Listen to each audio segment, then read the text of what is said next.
This is Orson Welles, speaking from London.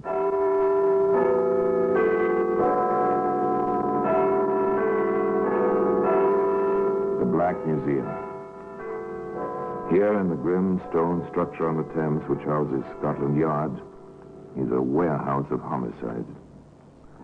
A warehouse where a parchment lampshade, an automobile tire, a canvas tarpaulin, an umbrella, all are touched by murder.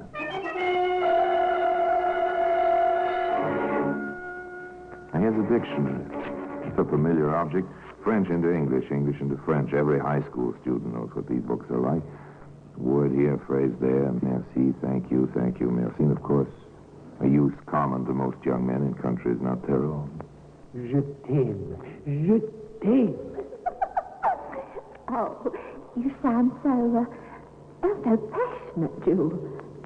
What does that mean? In the little book, one moment, je t'aime, Annie. I love you.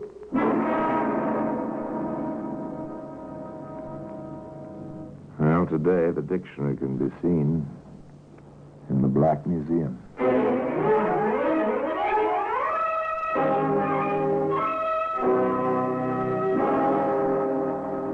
From the annals of the Criminal Investigation Department of the London Police, we bring you the dramatic stories of the crimes recorded by the objects in Scotland Yard's Gallery of Death, the Black Museum.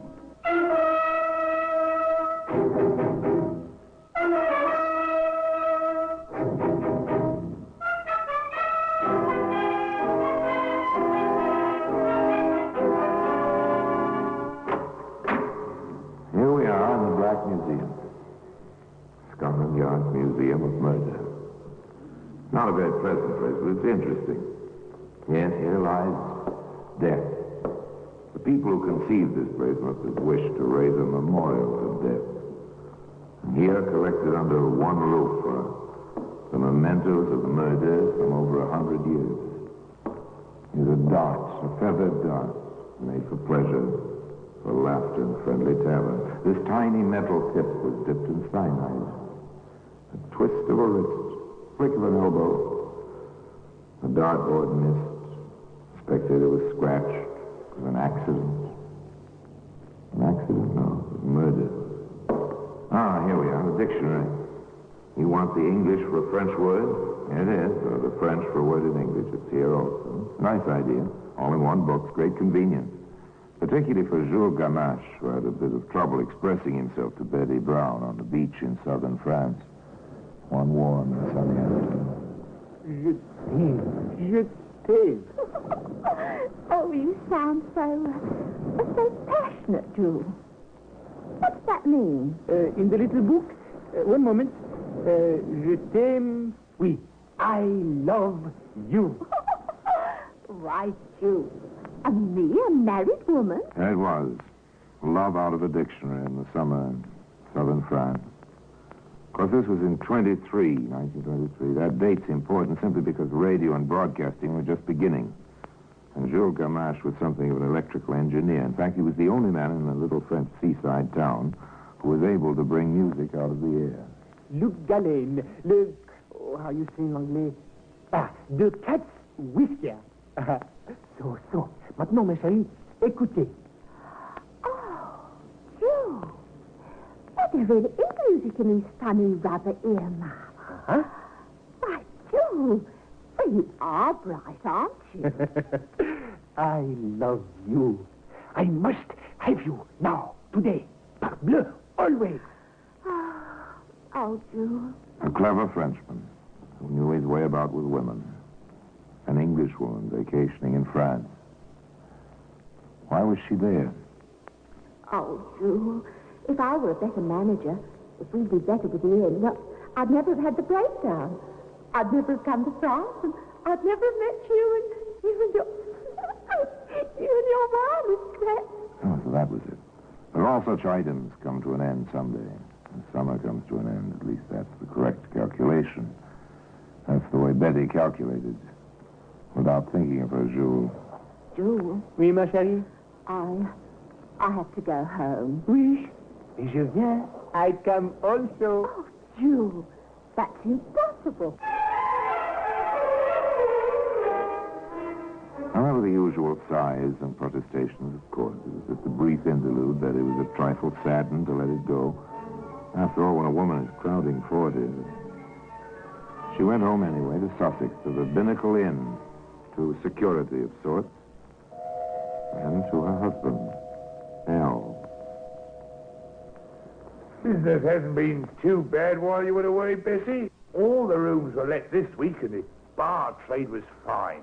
I dare say you did all right by the bar. The landlord's got to be social, girl. Otherwise his customers go somewhere else. There's a difference, Alf, between social and drunk. Here, now, none of that. I take a drop now and then, but I don't get drunk.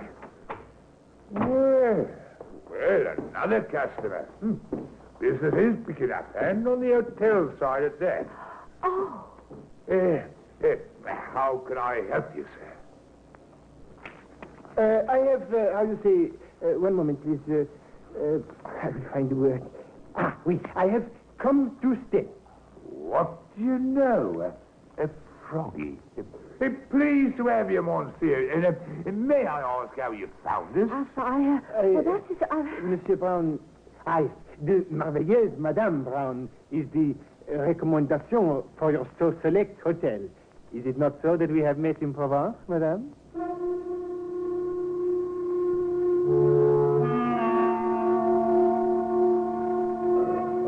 The little Frenchman must have been mad. Mad with love. Or just a little touched in the head. In any case, he'd come just as he said, to stay. As he explained it to Al Brown. I am, how you say, an inventor. I have much great ideas. Yes, sure, Gamma, sure. But do you make any money? To make money? Je ne comprends pas. Money, shillings, francs. Ah, oui, beaucoup d'argent. Oh, right now I wait from Canada. Much money. And what do you invent to get all this beaucoup money? The wireless.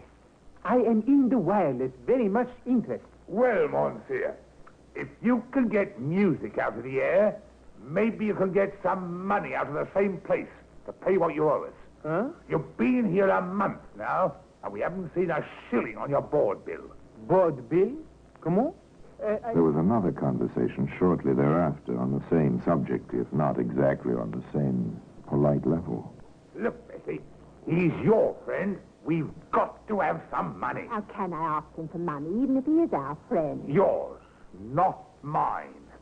He doesn't take walks with me every afternoon. Alf Brown, are you suggesting? I'm not suggesting, dearie. I'm telling you. Get some money out of him or out he goes. You're supposed to be the business head in this family. All right. Tend to business here. Well, you never talked to me like this before. It was the first time for everything, they say. For the first time, Al was in the driver's seat, and he knew it. So did Betty know it. On one of their afternoon walks, she said as much to Jules. Jules? Oui, ma chérie? I suspect. He will do nothing, jamais. He's after me Huh? to get money from you. What are you laughing at? I'm telling you, his Alf will be real nasty. And he throw us both out. And you without a penny. Well, it's not funny. He holds the whip hand. Don't you understand? Oui, one moment. Oh, Jules. Not that little book again. Oui, certainement, le petit livre. Ici, I have it. Like an Englishman, so... one may steal his wife, but not owe to him money.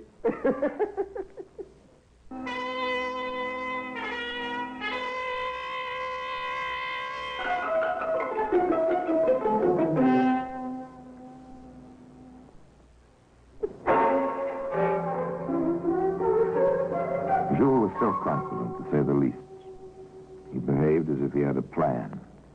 He said to Al, Never fear, mon ami. In a few days, beaucoup d'argent. You like? Oui? to Betty, he said, Je t'aime, ma chérie. Do not fear. All will be well. a quiet, dull New Year's morning. The routine of the inn continued, minus the overtired, oversleeping maid. After a while, the master came grumbling down the stairs. Bessie! Bessie, where are you? Ah, please. I think Mr. Gamache is buried. Well, let him go to his room, then. Pardon, monsieur? Into my chambre you wish for me to go? Oui? Oh, no need for that. In the house. Oh, so long as he's awake, I don't care, one way or another.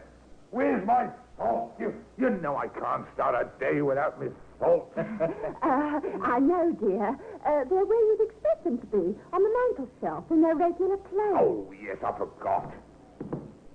If I may disturb you, monsieur... Oh, but of course. The chair before the fire. Very nice, oui? Très charmant. When it is so very cold outside. Oh, thanks. Bessie, that glass is here. Where's a tablespoon and some water? Oh, I'll get them for you. Just a moment, dear. Jules Gamache stood in the bay window and watched the little domestic scene. Occasionally he riffled through his ever-present dictionary as if for a word to describe the events he was watching.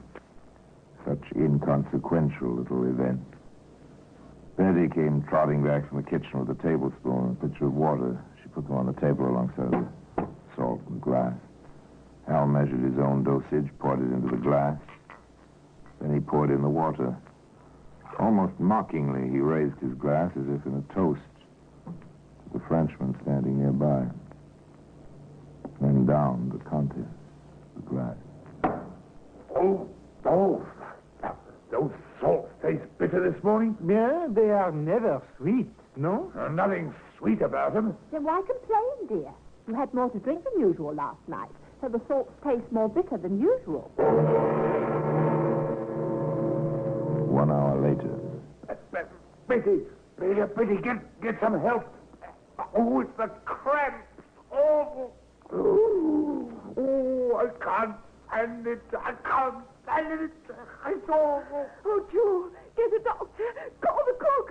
Do something. I will try. My English, it is not good, no, but I will try. Oh, my feet, they itch. Oh, they're driving me crazy. The pain, and the itching. Oh. Shortly thereafter, Alfie Brown was quite dead.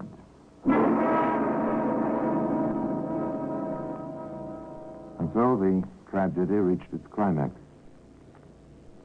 And playing its little part in that tragedy was a certain dictionary, which, as I've told you, can be seen today in the Black Museum.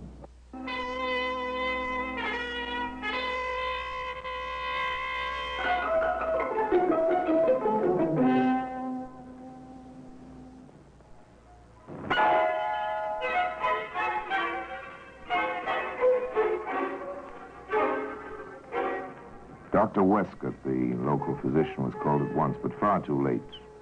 Alf Brown was past help. The doctor listened gravely to the story as Betty told it to him, while Jules stood by, the very picture of solicitude. Oh, he went so quick, Doctor. And in such agony. Grabs and groans. And he said the strangest thing. What was that, Mrs. Brown? Well, he cried out that his feet were itching. It was almost the last thing he said. Is that right, Mr. Mills? Oui, monsieur le docteur, vous avez raison. Huh? Well, if you say so, it's an interesting symptom. Peculiar one, particular poison. Though how this household will come by it, I haven't the slightest idea. Poison? But, Doctor, it was his salts. Although he did complain that they tasted more bitter than usual. Anything else, Mrs. Brown? No, nothing else. Oh, I'm so upset, confused. But what poison? How? Itching feet, bitter taste, great pain, or they all point to strychnine. But of course we won't be able to know for certain until there's been a post-mortem. Oh, Doctor, Why? Why, I can't sign a certificate under these circumstances. I have to notify the coroner and the police. Oh. Now, I think our next precaution is for you to give me the bottle, the spoon, and the glass into my charge. Where are they? Oh, well, I don't quite... Mr. Gamache, do you remember? Je ne sais pas, madame. Je ne comprends pas. Oh, come, Mrs. Brown. Now, pull yourself together. You want to catch the party who poisoned your husband, don't you? Perhaps there was a better question than Dr. Westcott realized. It was pure rhetoric at that moment, as far as he was concerned. Of course, the widow wanted to catch the murderer. Still took a bit of concentrated prodding of Betty's memory until she said, I know now, Doctor. I put them in the drawer of the kitchen table when I left poor Alfie for a moment to fetch some tea and soda.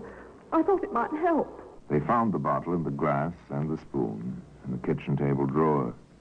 The doctor looked at them closely. Someone's washed these thoroughly. There are still traces of water in the bottle and the glass. Mrs. Brown, I'm going to the police at once. And Dr. Westcott went to the local police. The local police went to Scotland Yard. Betty Brown went to Jules Gamache. You did it, Jules. I don't know how, but you did it. Moi? Ma chérie, ma foi, impossible. You did. You killed Alfie, and you stayed right there and watched him die. Betty, you are most... how is it? Oui, you are most hysterical. You know I do not kill your Alfie. You must know this. I know. I feel it in my bones. You killed him. Go away, Jules. Go away. I never want to see you again as long as I live.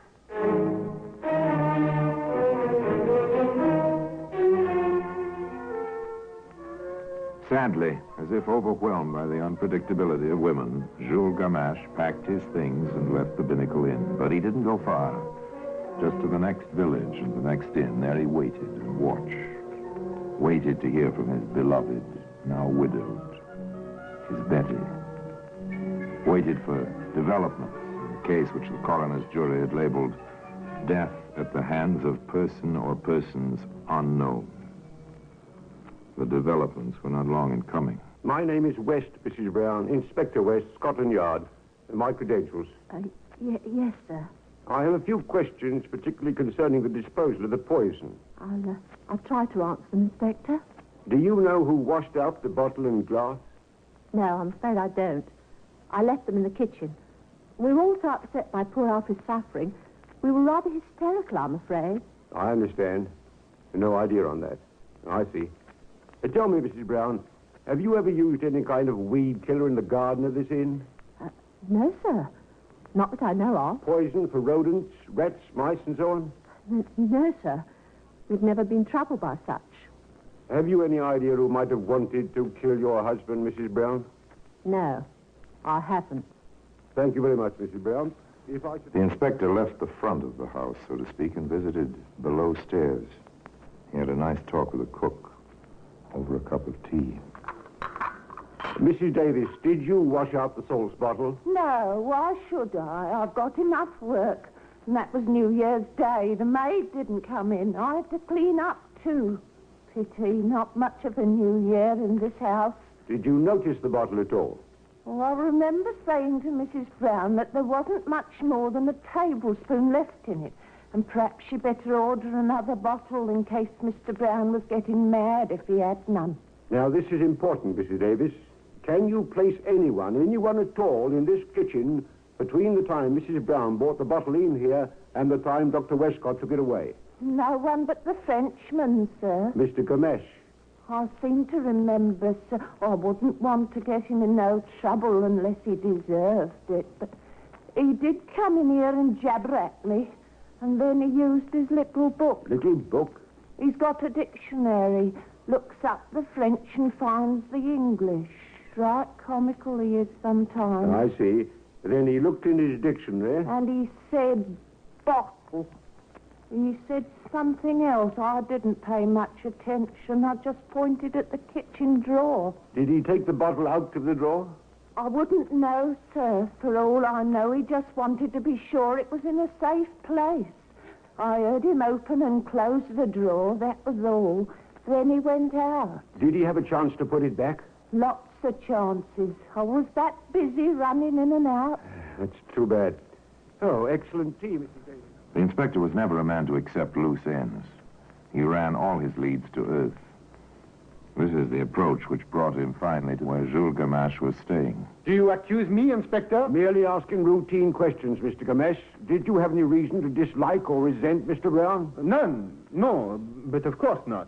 Have you ever had any strychnine in your possession? No, but pourquoi? Why should I? I can't say, sir. I can only try to fill in the blank spaces. Someone, you see, gave Mr. Brown the opportunity to poison himself. That kind of gift is murder, Mr. Gamache. Naturellement. I'm afraid I must ask you to remain in England, sir, until the case is closed. But for me, this will be a pleasure. I assure you, Inspector, I wish to see vengeance on this murderer. I loved Mr. Brown almost as a brother.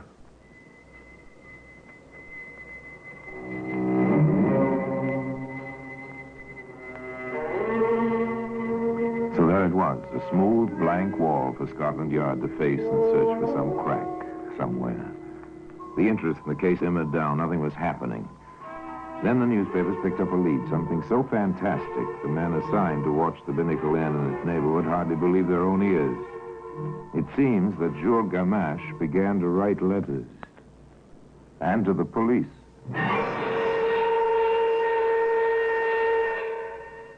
There is one suspect who had not been questioned.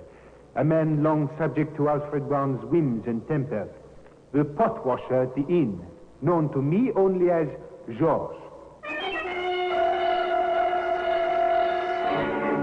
I point the finger of suspicion. Observe, gentlemen of Scotland Yard, the comings and goings of Monsieur Arthur Brookfield, solicitor to Madame Brown. This man is in and out of her residence at all hours. Certainly not all of this can be on business. Was jealousy entering the picture now? The letters aroused a good deal of attention once they leaked to the newspapers, as such things have a way of doing. Jules Gamache was quite pleased. When the reporters swarmed about him, the photographers took his picture. Many times, in many poses. This was fame, at last, for an impoverished inventor living on his wits.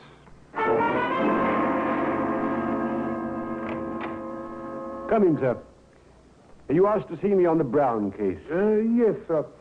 My name is Scott, sir.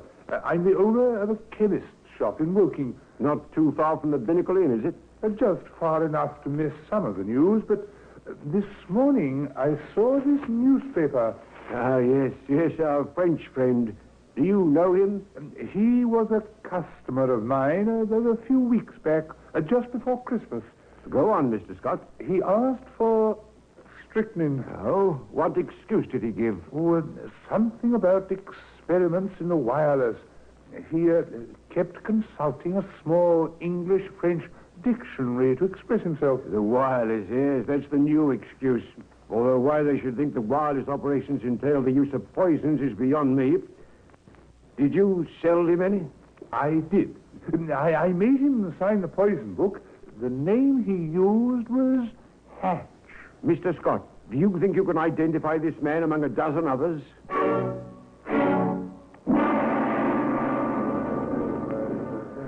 Well, Mr. Scott? That's he, sir. The short fellow with the bright black eyes. Thank you, mister. Monsieur le chemiste. Bonjour, c'est un plaisir. How you say, one moment, please. Oui, ici. It is a pleasure that we meet again. Jules Gamache, I have a warrant for your arrest on a charge of willful murder. I must warn you that anything you may say... Well, that's the story. And today, the dictionary which played its part in that story can be found in its place in the Black Museum.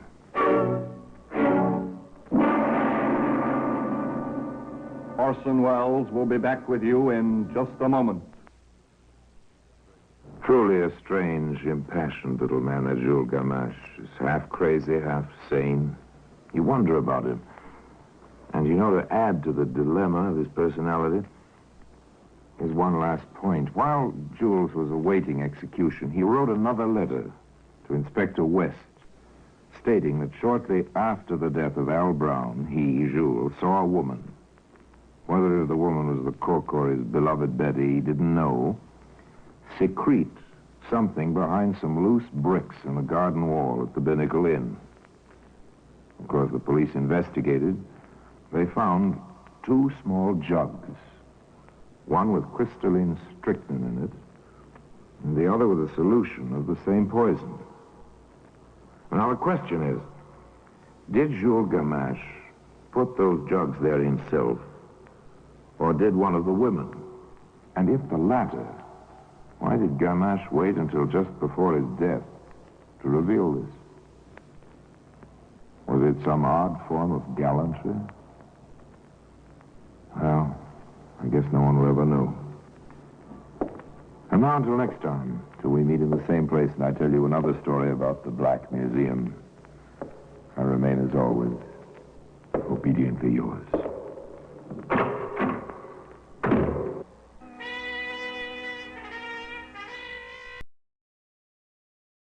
This is Orson Welles, speaking from London.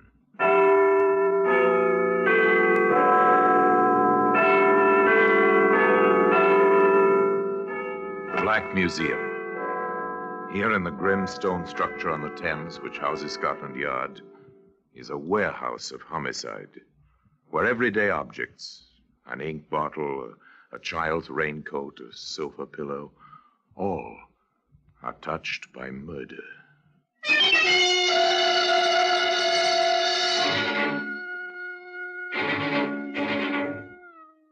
Here's an open-end wrench. It's a familiar object. If you own an automobile, you own one of these.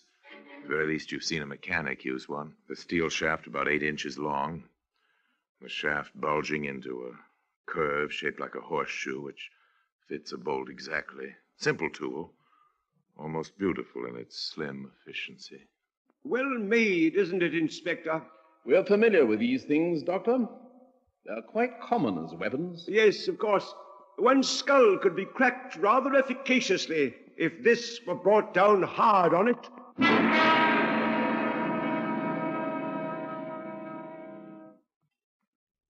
And today, this open-end wrench can be seen in the Black Museum.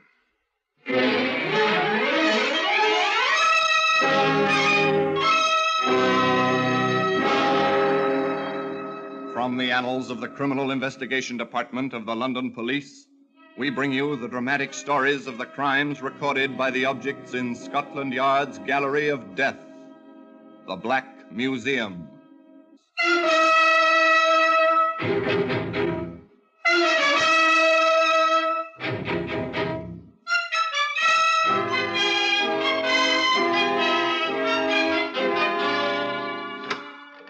Here we are, in the Black Museum, Scotland Yard's Museum of Murder. Yes, here lies death. Here in silent rows is the ordered catalogue of the violence wreaked by man on fellow man. Here's an empty cardboard match cover. Perhaps you've tossed one into your own wastebasket this very moment, but not like this. Let's hope.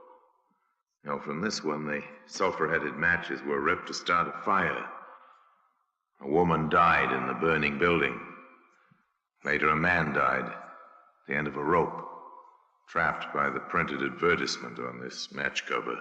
Ah, yes, here we are. This is the open-end wrench. That's a common tool among mechanics, even among non-mechanical types, bookkeepers, clerks, teachers. No sign of violence or death upon it. Merely a bit of shaped, patterned steel produced for use in the manufacture and repair of modern machines. Look at it in ordinary circumstances, and it'll evoke no thought of tragedy in you, or even in the motorist who traveled an English highway one quiet spring morning. Going at a normal speed, enjoying the fresh sunlight, the new clean green of fields and rising hills. The road curved ahead. White posts marked the edge of the embankment. The road heeled slightly, turning to the left. Ah, quite a view. Ye gods, that's a nasty curve, if you're not awake. That fence, it's smashed. Good heavens, there's a car down there.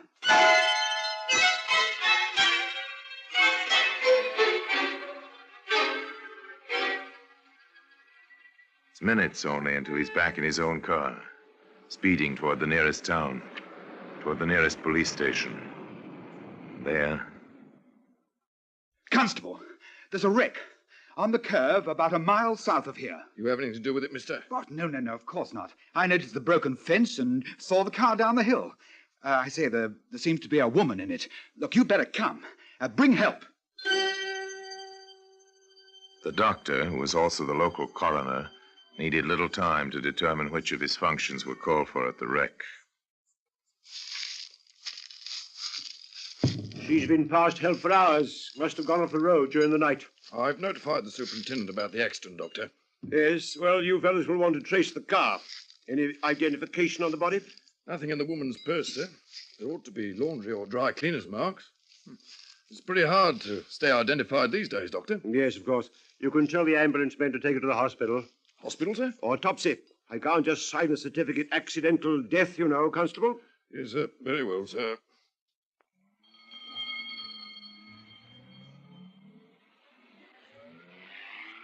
The ambulance drove off to the local hospital. Dr. Mason followed in his own car. At the wreck, the constable saluted a newcomer. Good morning, sir. Good morning, Johnson. Turned turtle, I see. Yes, sir. This is the man who discovered the wreck, sir. Mr. Frisby, Superintendent Foster. Oh, how do you do, sir? Mr. Frisby. Yeah. You left your name and address? With the constable, sir. If I may, I have a business appointment. Yes, you go ahead. We'll send for you if we need you for the inquest. Oh, thank you, sir. Well, just let me know if you want me. I'll be available. Any time, sir. Anything extraordinary, Johnson? Nothing, sir, so far as we've seen. No fire? No, sir. I'll have a look at it. Very good, sir. Superintendent Foster poked around in the twisted metal. A point caught his attention. Johnson, any idea which way she was traveling? Downgrade, sir. There are rather clear tar marks on the roadway leading to the break in the fence, sir. Downgrade? Strange. The gear shift lever's in second position. Second gear, sir? Apparently. That grade isn't that steep. Just a point. Well, a woman driver, strange road at night. She wasn't in the driver's seat, sir. Oh? Tossed over as the car fell? Can't say, sir. I'd have expected, sir, that she'd have been pinned behind the steering wheel. Yeah. You may be right about that. Well, we'll leave things as they are. The insurance people usually want to see these wrecks. Hello? What's this? Open-end wrench, sir. Probably from the... Yes, Constable? I was going to say the toolbox, sir. The toolbox was locked. No other tools around. We'll bring it along to the station house. No sense leaving it out here to rust. And usual routine. Trace the registration of the car, locate the owner, or the next of kin, and check if it was the woman's car.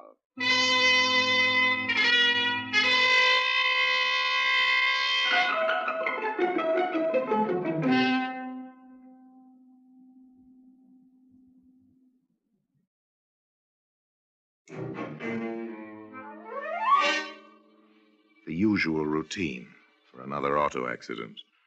Another careless or sleepy driver. The usual telegrams were sent. The usual telephone calls were made. The same afternoon, Constable Johnston reported to his superintendent. Yes, Johnson? Papers on the accident, sir. Yeah. I see. Owner Martin Beach. Avon Mews, London. Has he been notified? Yes, sir. He's on his way down. The woman was his wife, sir. Yeah. Must have been a shock. I took the call, sir. He kept saying he couldn't understand what she was doing all the way out here. Well, we'll deal gently with him. Dr. Mason reported yet? No, sir. Nothing on the autopsy as yet. Taking him a long time. Let's see. Get me Dr. Mason, please. At the hospital. Did you make certain on the tire tracks, Johnson? We did, sir. They matched perfectly. The car was coming down, sir, on the side of the road away from the fence.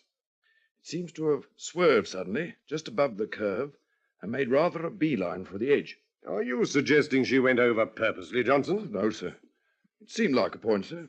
Most cars, at least, try to follow the road, sir. I notice you keep referring to the car, not to the woman. She wasn't in the driver's seat, sir, when we found her. Stickler for detail, aren't you, Constable? Come in. You're both here. Good. I just put a call through to you, Doctor. Yes? Oh, yes, thank you. Yes, he's just arrived. Well, what did you find, Doctor? You ask that as if you knew. Just a deduction. You don't usually take this long time on these jobs. I didn't expect to, until I found alcohol in her stomach. Oh, drunken driver. Oh, I wouldn't know about that. In any case, she wasn't driving when the car went through that fence. Johnson's been suggesting that rather stubbornly. He couldn't be more right, Foster. Why not? The dead don't drive. Hello? Anything else? Quite a bit. In the first place, death was not caused by the accident. She was dead well before the car went over. You told us that. You don't know how. Strangulation. Choked. Probably unconscious at the time. And what do you base that conclusion on? 4 bruises, head and neck. I noticed those. I thought the accident... Well, the dead don't drive and they don't bruise, Constable. Those marks were made while she was still alive. I see. Definitely murder, Doctor. Definitely. I'd like to see the body. Come along, Constable. Your instinct... 3 men enter the morgue at the small country hospital. 3 grim faces betray no emotion as they view the woman's body. The doctor says, You'll notice the marks the strangler's thumbs made there. The obvious bruise is here, just below her hairline, on her forehead. The superintendent of police says, I see. Interesting, the shape of that bruise. Almost like a small horseshoe. Diffidently, the constable clears his throat. An inquiring glance from his superintendent. The young officer says, We might try for actual size, sir. That kind of mark could have been made by that open-end wrench. Now today, that open-end wrench is to be seen in the Black Museum.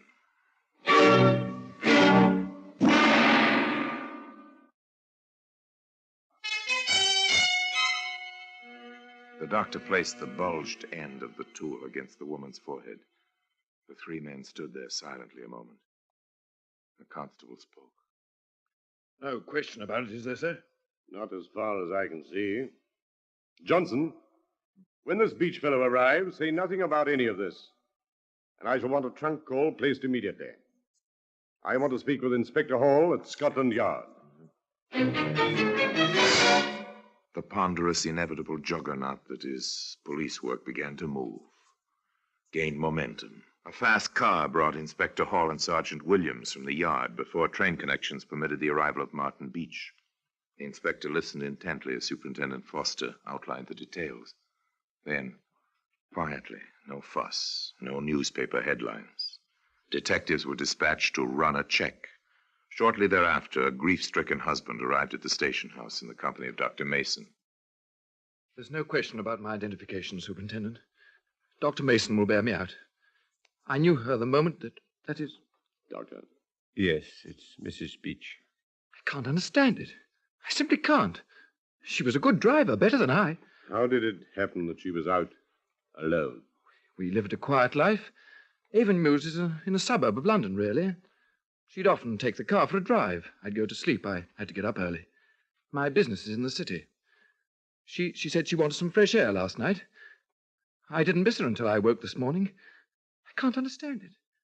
Why should she be so far? A simple story, quite commonplace, quite honest. One question seemed to puzzle the husband more than it disturbed him. Liquor? Whiskey, you mean? No, an occasional drink at a friend's place, that was all. Why? Are you suggesting Louise was a drunken driver? No, they were suggesting nothing, merely asking a routine question. Yes, they would release the body shortly. We have no relations, no one. We had only each other. I shall have to notify our friends. Yes, the police agreed sympathetically, and Superintendent Foster and Dr. Mason escorted him to his London train. Meanwhile, on the Middlebury Road...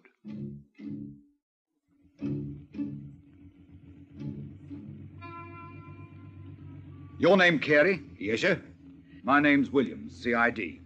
My identification. Yes, Sergeant. Something gone wrong? You heard of the accident down the hill? Yes, of course. How late do you keep this petrol station open? 12, 1 o'clock, depends on the traffic. And last night? I closed up about 1, locked the tanks, and then Any customers around that time? Well, there was a dark sedan, man and woman.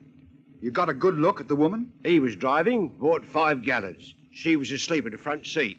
Any sign of whiskey? Well, he had a breath on him, Sergeant. Seemed in a hurry, too. Edgy. Now, look. This photo mean anything to you? Yes, it looks a little... It's hard to tell at night. The light's bad. Is she sleeping there in the picture? No. She's dead. They call it backtracking. They try to trace the car along the road it traveled. The gas stations first.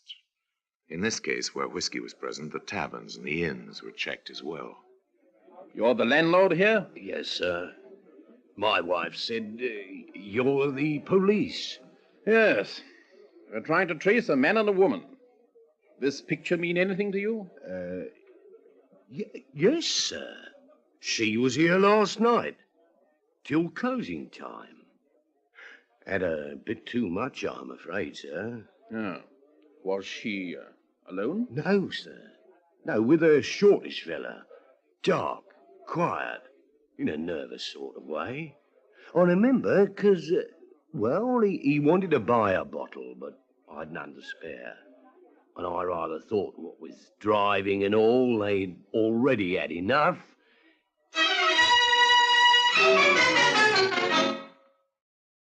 That evening, Sergeant Williams gave the inspector his own report and that of the men assigned to the railroad portion of the inquiry. They routed the conductor out of his bed. He remembers the fellow all right. Bought his ticket on the train. Complete stranger, shortish and dark. Yes, she was with a man, all right. Seems to me we'd better break the news to Beach. It won't be pleasant. It wasn't pleasant. Martin Beach took it quietly, but with obvious shock. Louise? With another man? Inspector, you can't be serious. I'm afraid I am. Your wife's picture has been tentatively identified by a petrol station owner and by an innkeeper on the Middlebury Road. They'll be taken over to the hospital to check tomorrow. And she was with a man. No, it's not possible. No one could have been that secretive. And why? We just lived for each other. Oh, it's an old story to us, Mr. Beach. You're a busy man. Your wife was alone a good deal. But when? How? Well, you told us yourself. She used the car alone and quite often at night. If I could get my hands on him. Oh, what fools we mortals be. We want him too, Mr. Beach. Now, will you help us? Of course, anything. Anything at all. Then, may we search your wife's effects? Of course, Inspector. Search the whole house if you think it will. They were quite thorough, of course, and very quickly they were successful. I found these in the stocking box at the rear of the bureau drawer, Inspector. I see. Letters. Mr. Beach, do you know a Fred Hennessy? No. May I see the letters? I think you'd rather not. And we'll be checking them for fingerprints, of course. They're all addressed to your wife.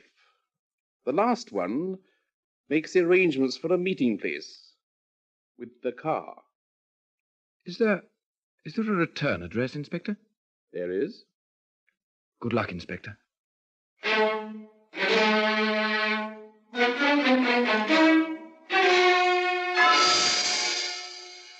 The inspector and Sergeant Williams had luck. However, it was not exactly good luck. Fred Hennessy? No, there's no Hennessy living here. Well, now, perhaps he used another name. A shortish, dark fellow, with a flair for letter writing. No, haven't had any shortish men staying here in months. Well, this is 346 Greenville Street, isn't it? Well, there's nowhere else, Inspector. What's more, I don't have any letter writers here. Every one of my men roomers except one works at the car factory. They're a tough crowd, Inspector, but they're nice enough to me. I take good care of them, I do. And the one who doesn't build automobiles? Oh, he's a constable, he is. Now, what would you want to see him for? A good question, and a big disappointment. Still, the machinery ground on. The reports came in to the small bare office at the yard. Here we are. Fingerprint reports, Inspector. Now, the prints on the letters match those they found on the gear shift lever in the wrecked car. The ridge patterns conform to the smudges on the wrench too, sir. The conclusion is obvious. At the very least, it placed the maker of those fingerprints in contact with the murdered woman, in the murder car, with the murder weapon. It looks so as if he pulled off the road, did the job, then started the car downgrade and jumped. Yes, probably. The unlocked door on the driver's side would indicate that. But what about those prints I told you to try and get? We have 'em, sir. Lifted 'em neatly. I was saving that for the last, sir. You see? They match. Yes, very good. Thought he was clever. Well, murder is usual in amateurs' crime, isn't it, Sergeant? What about the men to identify him? They'll be in London in the morning, sir.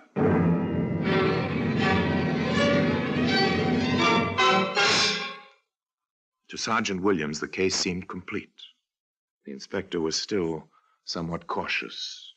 It will stick, sir, in any court. I'll feel better if we have the motive, Sergeant. I like a complete case. Identifications have been upset before, and even fingerprints. Given a good motive, we'll hang the gentleman. In fact, we may be able to say he hung himself with his own cleverness. Inspector Hall here. I see. Very good, Davis. No, just keep your eye on the place. Williams and I'll be along directly. Get your hat, Sergeant. Very good, sir. Our quarry's gone calling on the lady, and so are we. The police car sped silently through the London streets, out to a pleasant suburb. It drew up to the curb near a small house, detached from its neighbors, surrounded by a hedge and trees.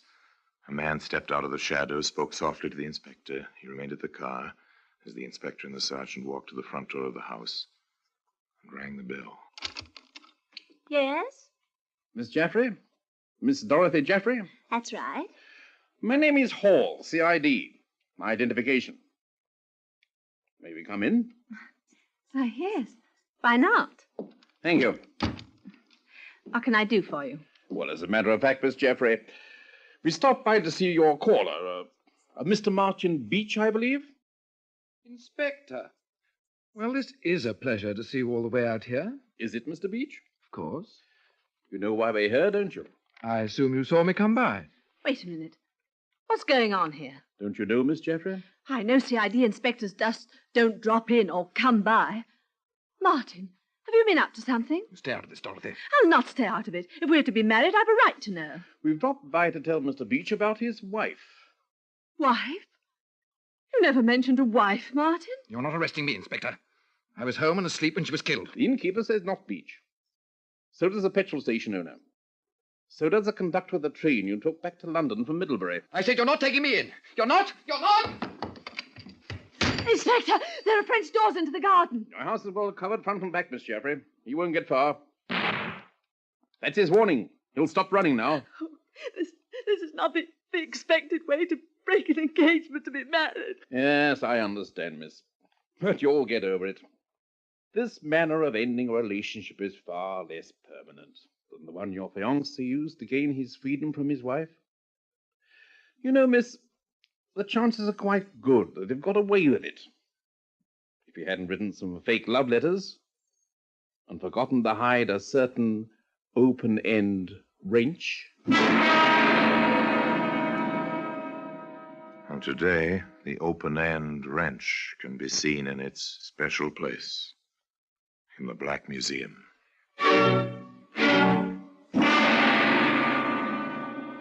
Orson Welles will be back with you in just a moment. It's an old dodge, of course. May have worked many times. Commit a murder, wreck an automobile to cover its traces. It might have worked this time if Martin Beach had known that dead bodies do not bruise. If he'd been really clever and had succeeded in burning the car and the body. If. But he was not really clever. His cleverness failed him. Failed him at 8 o'clock one morning in Dartmoor prison. As for Dorothy Jaffrey, she disappeared when she had come into the great anonymity which is London. And so until next time, till we meet in the same place for another story about the Black Museum. I remain, as always, obediently yours.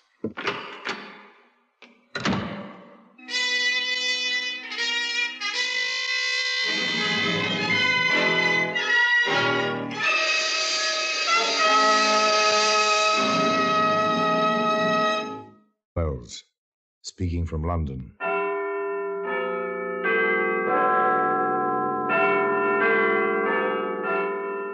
The Black Museum, a repository of death. Yes.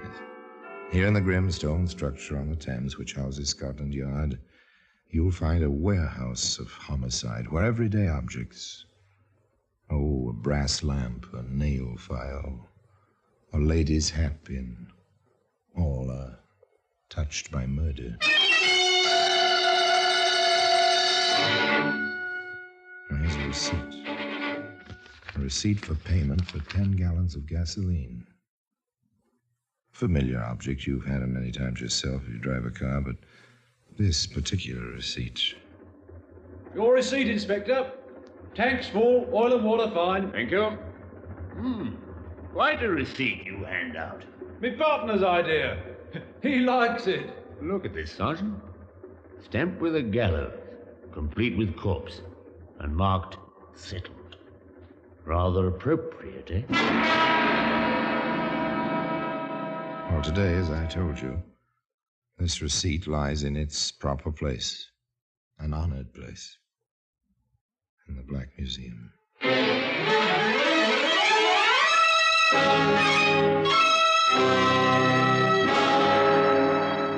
From the annals of the Criminal Investigation Department of the London Police, we bring you the dramatic stories of the crimes recorded by the objects in Scotland Yard's Gallery of Death, the Black Museum.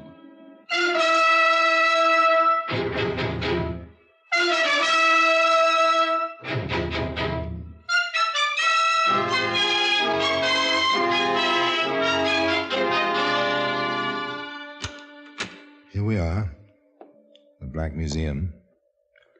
Scotland Yard's museum, a museum of murder. Here lies death, arranged in glass cases, lined along the shelves on the tables, larger objects standing on the floor. Over there's an old-fashioned trunk. There's nothing in this trunk but some old clothes. The clothes led to a furnace. The things in the furnace led a man to the gallows. Here's a teacup and its saucer. Charming, graceful, real bone china. But the contents were deadly. Here we are. Here's the receipt I told you about. Settled, it says. Paid in full. 10 gallons of gas. From the evidence, Police Constable Matthews had anything but murder on his mind that very early morning, an hour before dawn, as he patrolled a quiet country road near his home in F6. Summer must be almost over. Cold this time of morning. Not even false dawn yet. Nights are getting longer. Pleasant enough this tour during summer. Lonely a bit, I suppose. Gives a man time for thinking. What do I think about? Ellen and the breakfast she'll have for me. Egg, bit of bacon, cup of tea, then some sleep. Ridiculous. Grown man sleeping in broad daylight when you come to think of it. Well, company coming. Seems to be travelling at quite a rate. Too fast even this time of night. Drop that car! Pull over there!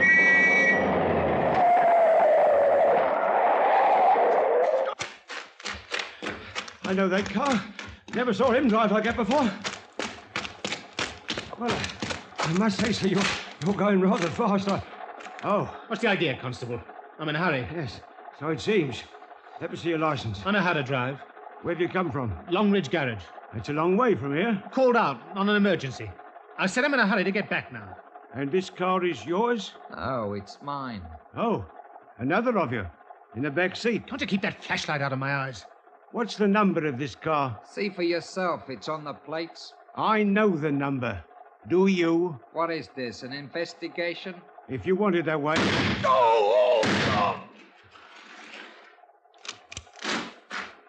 What are you doing? He's dead, all right. I'm making sure. No dead man keeps my face in his eyes. Now he's got no eyes. Hurry! We gotta get out of here.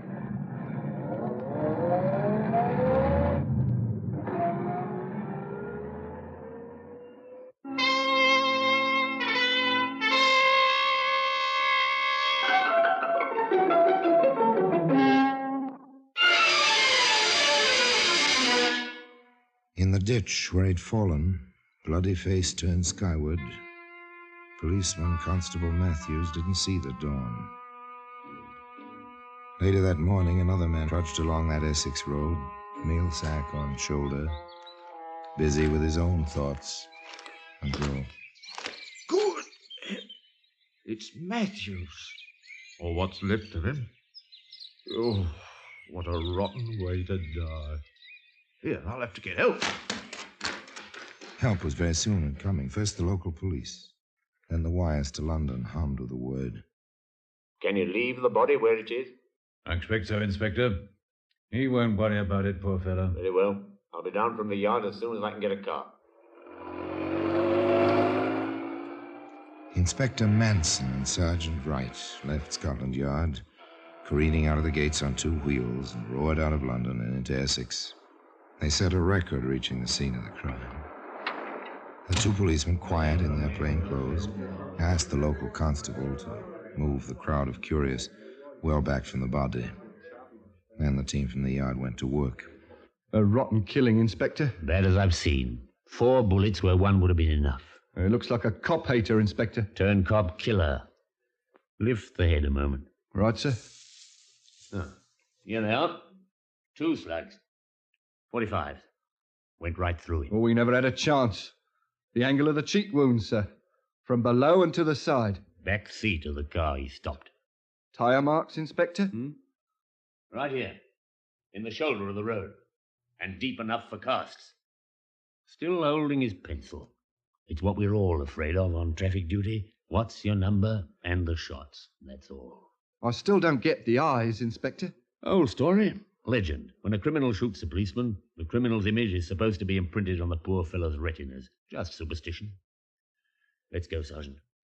Just superstition, but perhaps a mark, a clue, pointing to the habitual criminal. The police routine began. The tire marks were taken up in plaster casts. The bullets were turned over to ballistics. The search, the almost blind search, began. In the course of their duty, Inspector Manson and Sergeant Wright dropped in on the superintendent of the local police. Need the car, sir, for my rounds. I can't afford to wait until the insurance company is satisfied, nor can my patients. I know you're busy, what with the murder and all that, but surely you can spare some time. What? Oh, Inspector Manson, come in. Sorry to intrude, sir, but the sergeant and I are about ready to go back to London. I see. Now, this is Dr. Lewis, our resident practitioner. Doctor, Inspector Manson, and Sergeant Wright, Scotland Yard. How do you do? How'd you do, sir? Scotland Yard. About the murder of that poor policeman. That's right, Doctor. The doctor's car's missing. I've been explaining to him how he'd been tied up on the killing. Which, of course, I understand. But I need my car, gentlemen. I almost missed a berth last night. Came out of my house expecting to hop into my car. No car. About what time was that, sir? About 3 a.m. First time I think like that's ever happened round here. I see. Rather interesting coincidence. Well, how so, Inspector? One of the familiar patterns in our work is to have a policeman attacked when he stops a stolen car. By the Lord Harry. May I, Superintendent? Of course. Will you describe the car, Doctor? Within minutes, Sergeant Wright was on the telephone. All station alarm. Dark blue Morris sedan, number TW8529. Registered in the name of Dr. Robert... Within 6 hours, it had been abandoned in a London suburb. Dr. Lewis was taken for the automobile ride of his life. Sirens screaming, tires squealing. No time to waste. This your car, Doctor? It certainly is. Give it a going over, Sergeant. Yes, sir. Let's have a look inside, Doctor. Splashes on the outside of the door. Could be blood. Yes, it might very well be. Oh. You own a pistol, Doctor? Good heavens, no. Why? Cartridge case on the floor. Here. See it? 45 caliber. Notice anything missing? Yes, my instrument bag. I left it on the back seat, as I usually do. Some quite valuable surgical equipment and all that. Hard to come by these days. I understand. Yes, Sergeant? Earth and dried grass, sir. Curbside wheels, front and back. Mudguard damaged on that side as well. And the tyres, sir. I'd not want to state positively until we check the casts, but they look the same as the marks on the road. Ah, excellent, Sergeant. Here's something may help. Inspector, Sergeant. Yes, Doctor? The speedometer. I keep a trip record every 24 hours. Just a habit. When I left the car last night, the speedometer read 40.9 miles. It's 84.3 now. And the car has come 43.4 miles. That may be quite a help to us, Doctor. Perhaps more than you realize.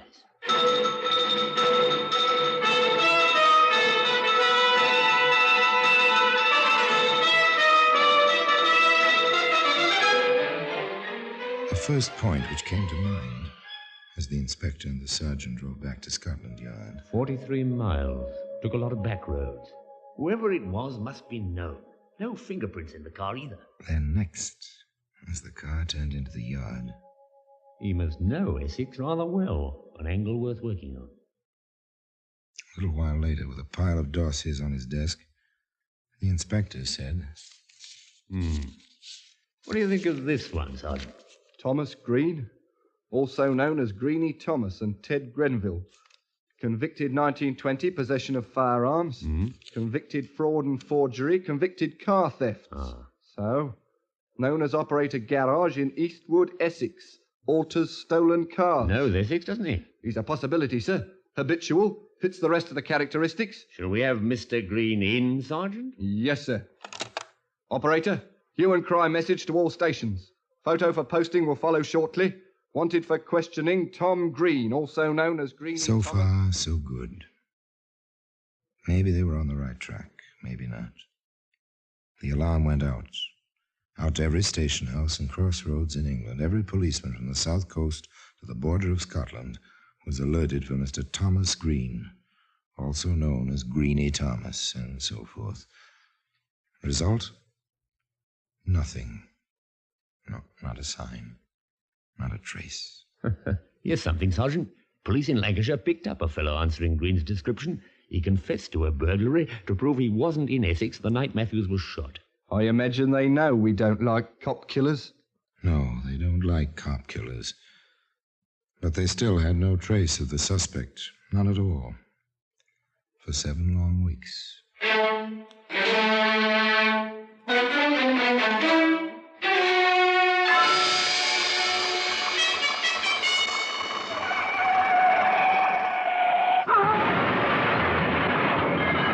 Watch where you're going! Roadhog, you in the truck.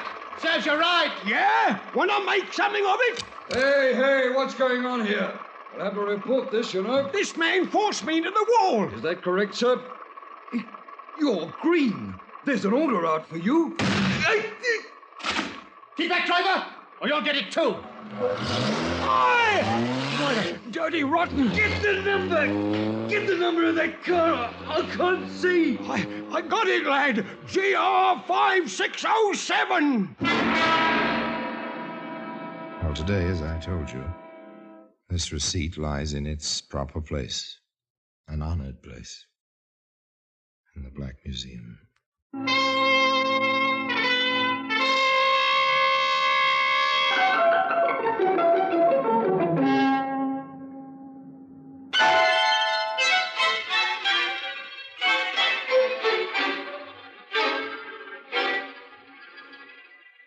Another policeman shot, luckily not fatally. Another car number obtained. Immediate check, yes. A stolen car. A Vauxhall this time. Several times thereafter, in the course of 10 days, that number appeared on the Scotland Yard teletype. Armed robbery. Cinema cashier.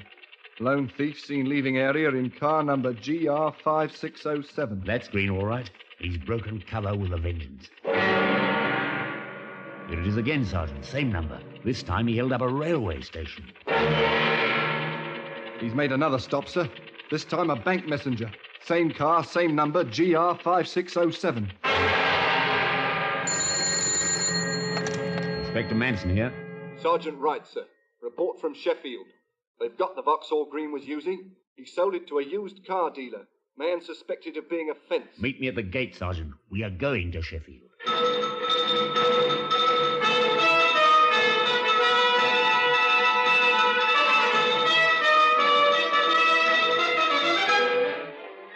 Constable Matthews was long gone, I know.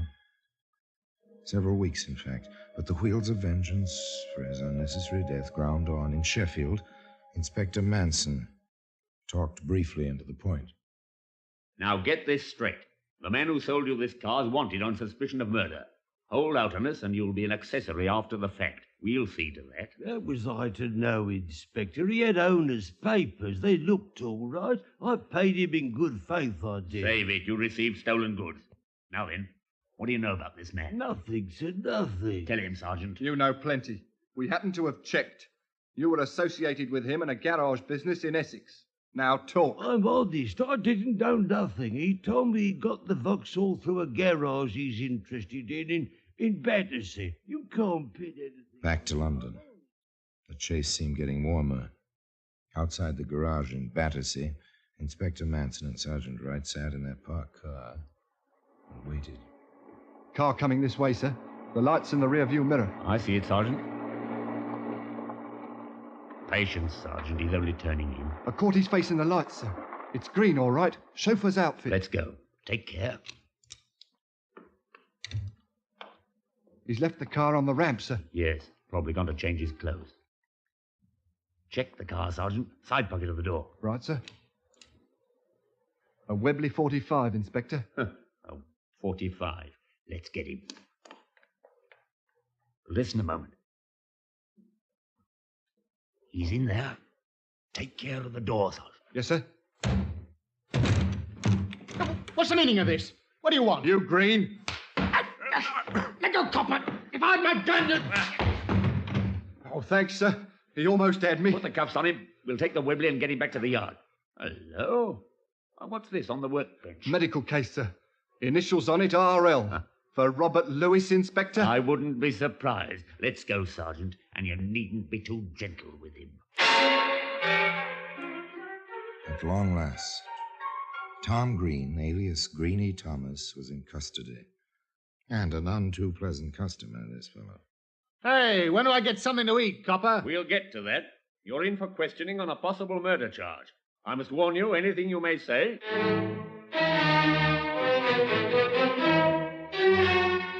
Where were you on the night of October 26th last? I was in London with my girl. What's more, she'll swear to it. Where did you get the revolver we found in the pocket of the car? I bought it from a sailor. Never got his name or number. We found another Webley in the doctor's case, Green. Where did you get that? I ain't talking. The first one's been certified as the gun that killed Constable Matthews. That's the gun you said you bought from the sailor in September. What? Oh, then I got them mixed up. Yeah, I must have bought the gun in the case from the sailor, and the one you say killed the copper I picked up in November. So what? You got plenty of cops, haven't you, Inspector?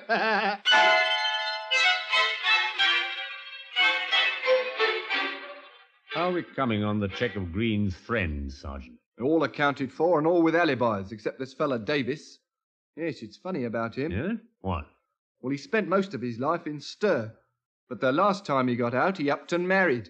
In Sheffield. In Sheffield? And Green took that stolen Vauxhall to Sheffield? Let's bring Mr. Davis in, Sergeant. I'm rather interested in him.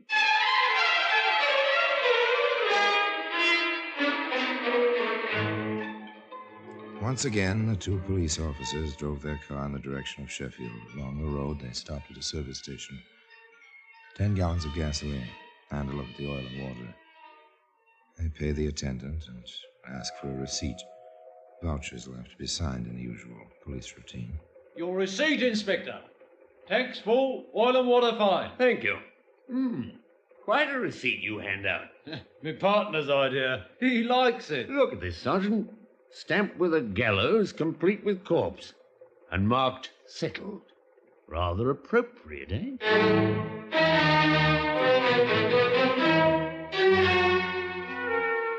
It might have been more appropriate if they'd had more success in Sheffield.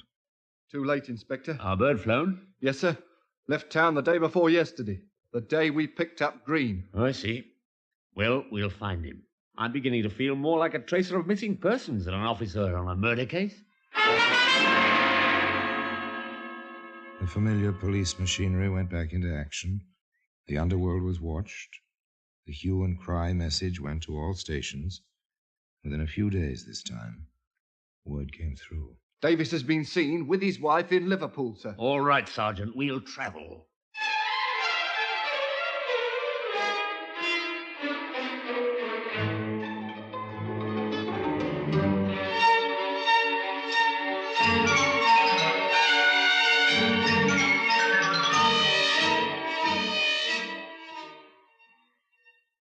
In Liverpool, they found the hideout well watched. Davis wasn't there. His wife was at home. The place was a down-at-the-heels lodging house, disreputable, filthy. Inspector Manson made a decision. We'll wait for him outside, Sergeant. I found that most men will put up a much harder struggle when their women are present. So they waited in the dark, shabby street. Far off, they could hear the foghorns of the ships in Liverpool's busy roadstead. Eerie noise they make, isn't it? I don't mind it. Seems, friendly. It depends, sir. Hey, someone just passed the 2nd Street lamp down that way, sir. Don't show yourself. Wait until he passes under the next one. We can be sure then. That's our man. When he's closer, Sergeant. Right, sir. All right, Davis, please come quietly. Would you stay away from me? I said come quietly, Davis. Copper White, not me, and don't take me. My wrist, you broke my wrist. Never point a gun at a police officer, Davis. He'll come quietly now, Inspector. They were quite a pair. Defiant, snarling Tom Green. Moaning, whining Davis. The inspector knew he had Green on the evidence, but the 2 bullets that had been fired from the back seat of the car were unexplained, except by the presence of a second man. Was Davis the man? How to prove it? You haven't satisfied us, Davis. You've told us Green asked you to manage his garage. That's right. I don't know nothing about October the 26th. We think you do. Were you with Green that night? I was with my wife. And Green says he was with his girl. Did you shut up the garage? No. Yes, I did. No business that night, anyway. Yes, son?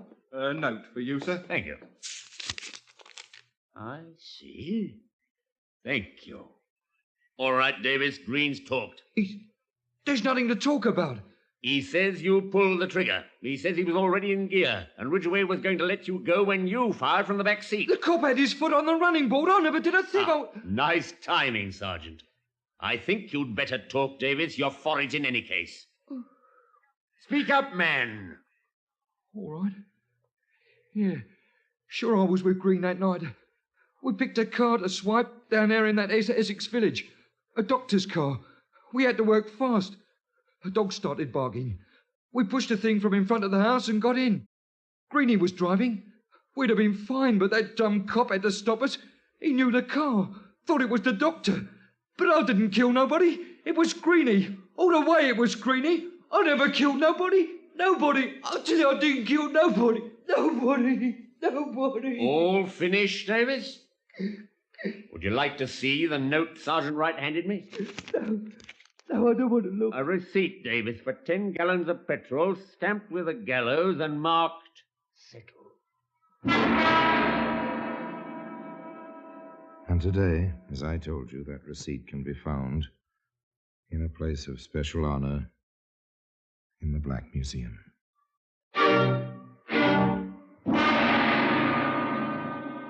Orson Welles will be back with you in just a moment. There was no doubt, of course. From the angle of the wounds in Constable Matthews' face, it was clear that at least 2 bullets had been fired from the back seat of the stolen car. Davis's counsel tried to pin the blame on Green. Green's counsel tried to place it all on Davis. The jury found both men guilty, and both were sentenced to hang. Green tried to cheat the gallows, hiding a razor blade in his cell and cutting his wrists one night. But the guards discovered this in time, and the trap fell twice one morning. So the case of Constable Matthews was marked settled. And now, until next time, till we meet again in the same place, and I tell you another story of the Black Museum, I remain as always, obediently yours.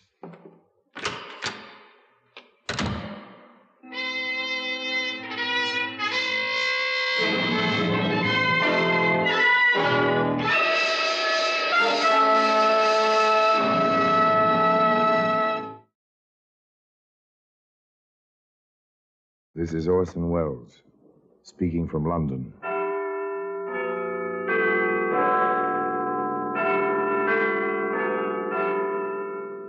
The Black Museum, a repository of death. Yes, here in the grim stone structure on the Thames, which houses Scotland Yard, is a warehouse of homicide, where everyday objects, a man's necktie, a woman's glove, a boy's school cap, all are touched by murder.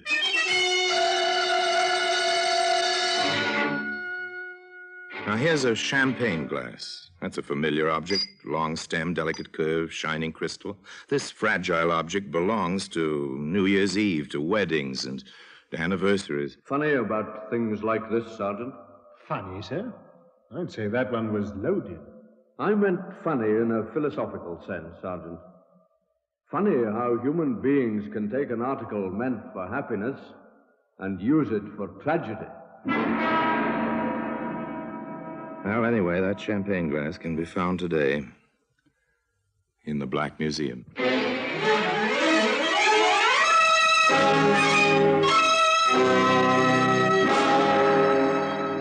From the annals of the Criminal Investigation Department of the London Police, we bring you the dramatic stories of the crimes recorded by the objects in Scotland Yard's Gallery of Death, the Black Museum.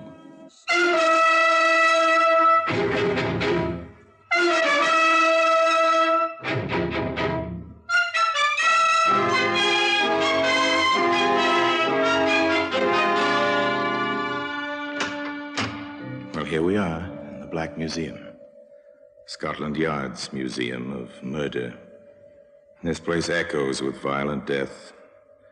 Voices are hollow here, whether the hollowness is caused by the high-vaulted ceilings or by the reaction of the human mind to the atmosphere of this room. The effect is the same. Everybody who comes here learns a sense of fear.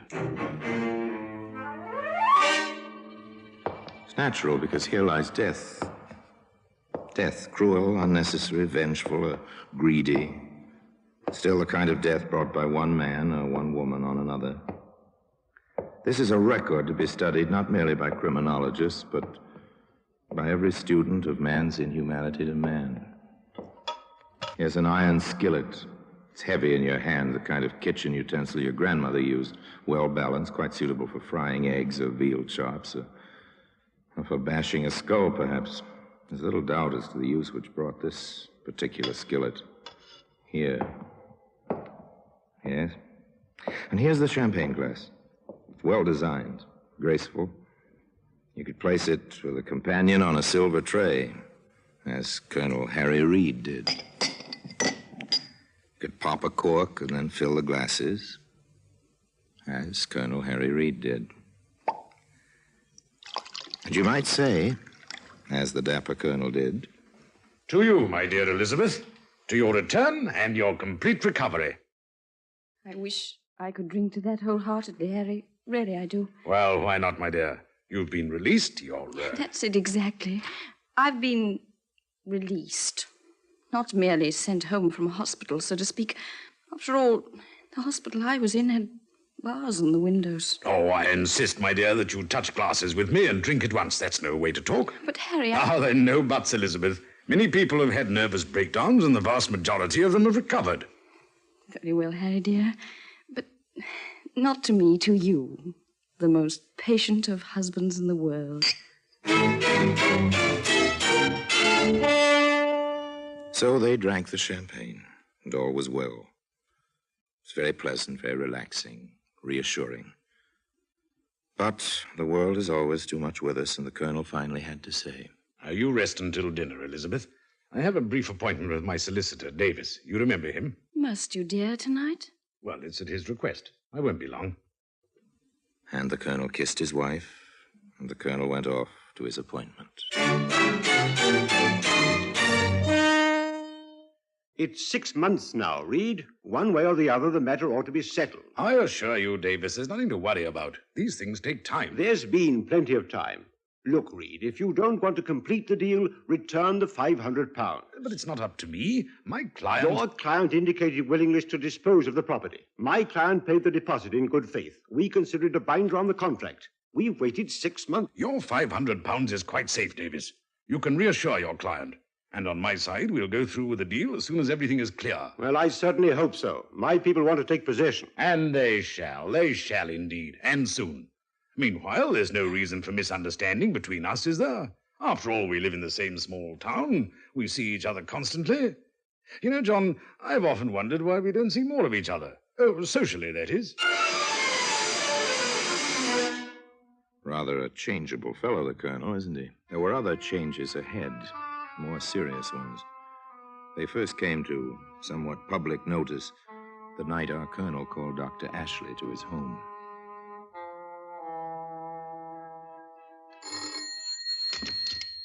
Ah, Dr. Ashley. Good of you to come so quickly. You made it sound rather urgent, Colonel. Is it really serious? Yes, I'm afraid, Doctor. Really afraid. It's my wife. Has she broken down again? No. She complains of terrible pain in her abdomen. I'd better see her at once. Yeah, this way, please. If you can, Doctor. Yes?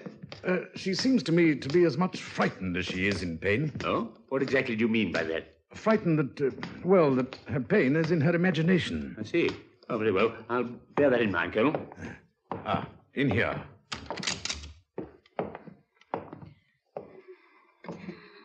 If you'll wait outside, Colonel, please. Oh, must I, Doctor? I prefer it. Very well. Now then, Mrs. Reed. Can you hear me, Mrs. Reed? The good colonel waited outside the door.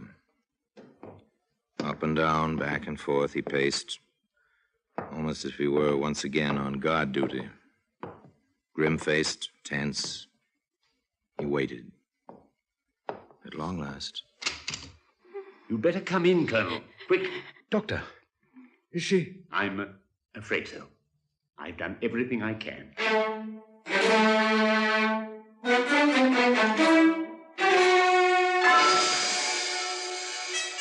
A few moments later, Elizabeth Reed was at rest. At last. Tears streamed down the colonel's cheeks, but he was silent.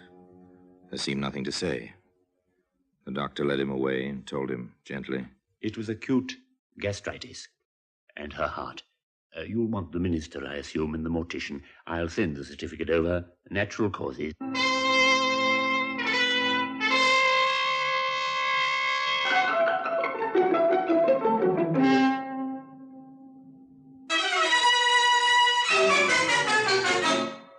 There was a well-attended funeral. The flowers were piled high in tribute to the colonel's position in the town as well as to the memory of his wife.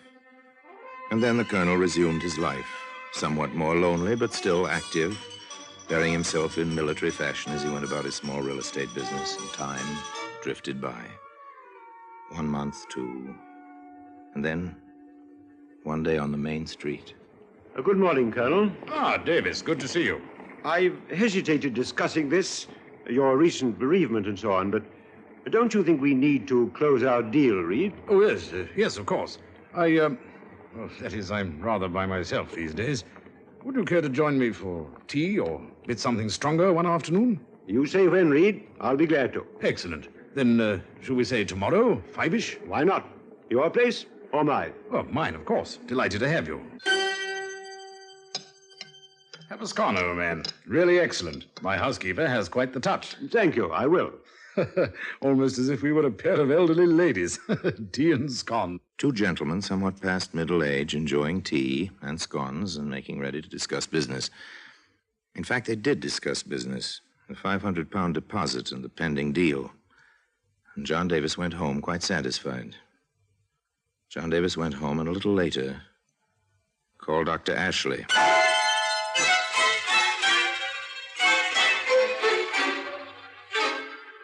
can't understand it, Doctor. My stomach's like cast iron. Always has been. Now, suddenly, this. None of us are quite as young as we used to be. Even cast iron can wear thin with use. Eat anything out of the ordinary, John? Today? Yesterday? No, nothing. Had some scones for tea. The butter may have been a bit rancid, but tasted perfectly fresh. Over at Colonel Reed's. Eh? Reed's? Yes, that's why.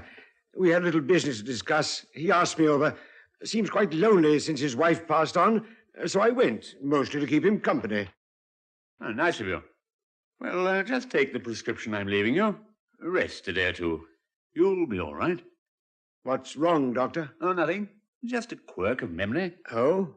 How so? Your symptoms and Mrs. Reed's rather the same. Nothing serious about it, just odd that we should have two similar cases in such close juxtaposition. A town like this, a doctor gets to know most of the illness. As the doctor said, nothing serious. Just an interesting coincidence. And in a day or so, John Davis was up and about.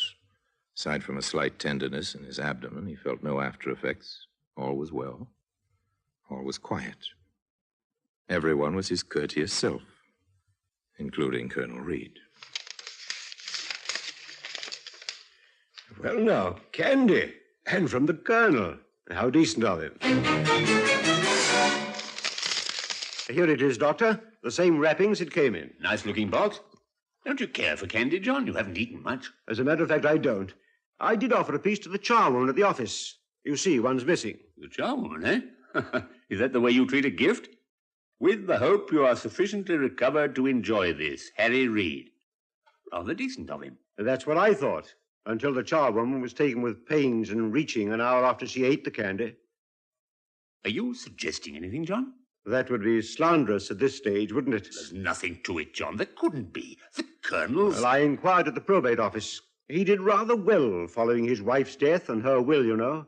He never had any money of his own to speak of. Former military men rarely do. Yes, it might be interesting. I've done practically no laboratory work of my own for some time, but I have a little equipment. Shall I try my hand at a bit of chemical analysis, John? I'm curious about the contents of that box of candy. You seem to be as well as I.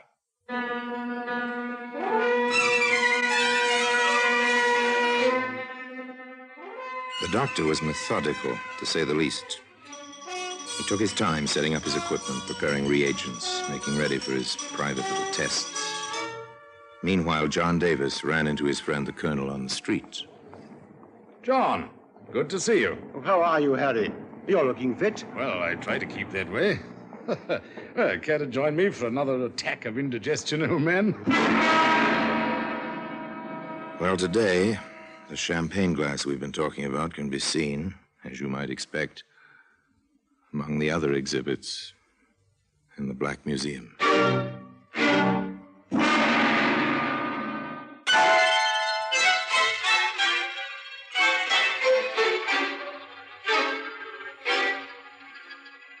The Colonel and John Davis parted quite amicably on the street.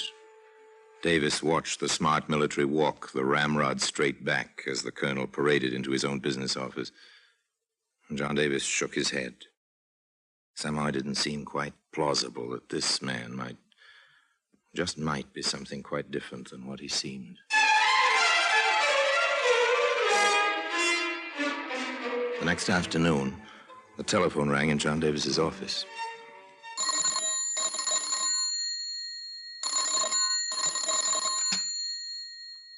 Yes? Oh, that you, John? This is Harry here.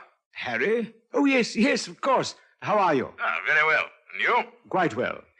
No more stomachache? No trace. Well, then, how about this evening? Oh, sorry, old man, I can't this evening. But perhaps in a day or so. Oh, too bad. Oh, I'll be speaking to you. Goodbye. Bye.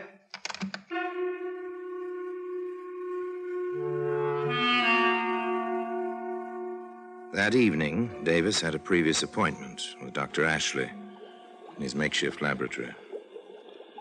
This little operation here is the Marsh test. Oh?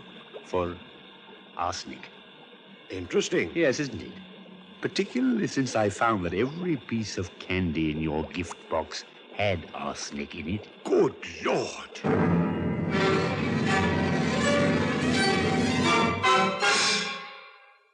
Arsenic, you see, is a cumulative poison. A person may have a tolerance for quite a large amount of it, but it usually fails to pass through the human system. It accumulates, and bit by bit, the fatal dose is built up until one day the victim dies. Dr. Ashley explained all this to John Davis. Finally, John grasped the significance of the facts. Each piece of candy would never bother the ordinary stomach, or the cast iron type, such as you've boasted you have. Most people could eat a piece or two and nothing would happen. But if, as it may have been intended, you had eaten most of the candy yourself, well, you follow me, I gather? Follow you? Doctor, I'm a step ahead of you. But exactly what that step is, I'm not sure. I think we need expert help. The local constabulary? I said expert help. Where from? The CID, Scotland Yard.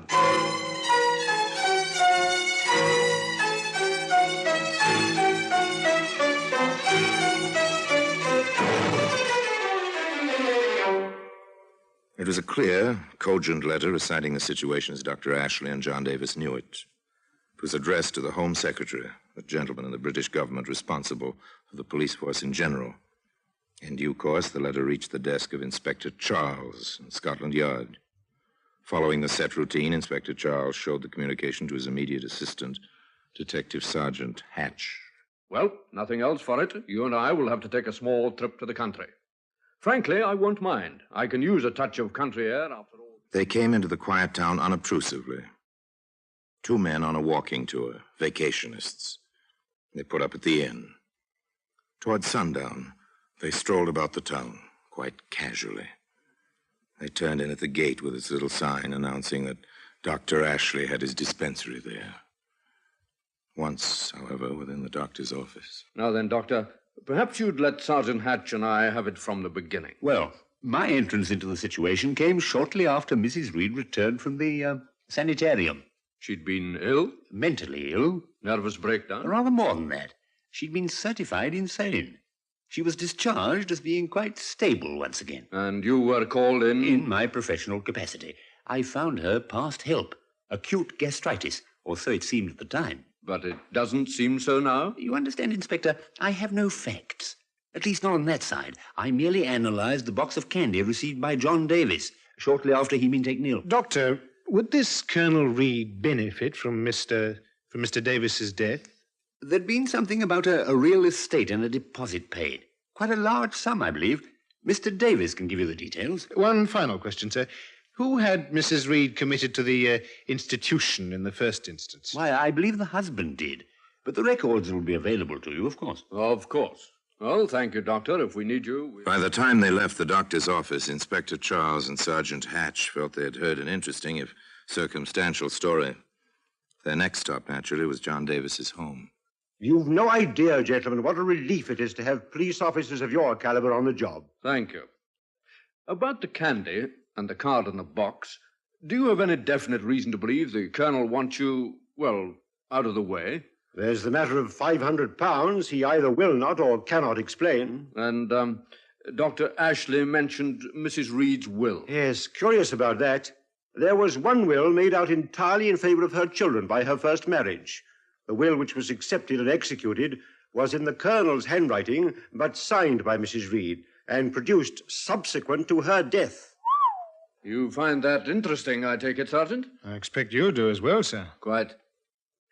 Mr. Davis, do you think it might be possible to exhume Mrs. Reed's body without the matter becoming common knowledge in the whole town?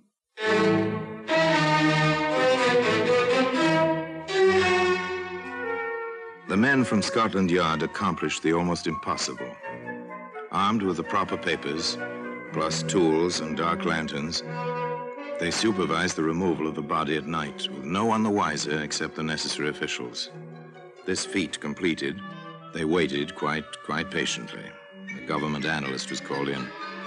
The report was brief. Inspector Charles read it to Dr. Ashley. Examination reveals the presence of 4 grains of arsenic, more than a fatal dose, and the largest amount of the poison I have ever found in human remains. Well, that's it, Doctor. And I didn't recognize the symptoms. Acute gastritis, I called it. Why should you have recognized them, sir? I dare say murder of any kind is hardly a common occurrence in your practice. Well, Sergeant, since our warrant is all in order, it begins to appear that a search of Colonel Reed's premises may be next on the agenda.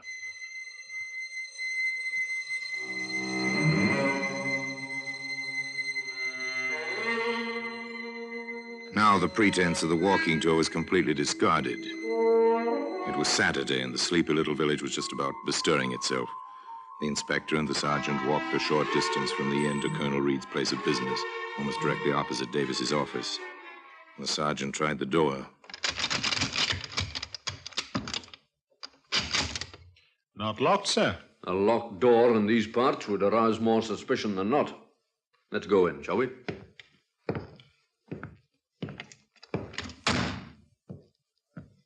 One file cabinet, one desk, telephone, chair for visitors. Can't do much of a business. I dare say not. Let's get to it. The search was quite thorough. The desk was emptied of its contents. These were replaced in an orderly fashion. Oh, nothing extraordinary here, sir.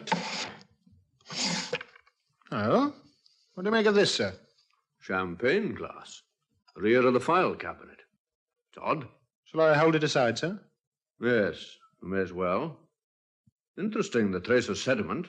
Apparently, it was never washed after it was used the last time. Anything else in there, Sergeant? Oh, what's going on in here? Colonel Reed? Yes. More to the point for you to identify yourselves and your business here, if any. Inspector Charles, CID. My identity card. This is Sergeant Hatch.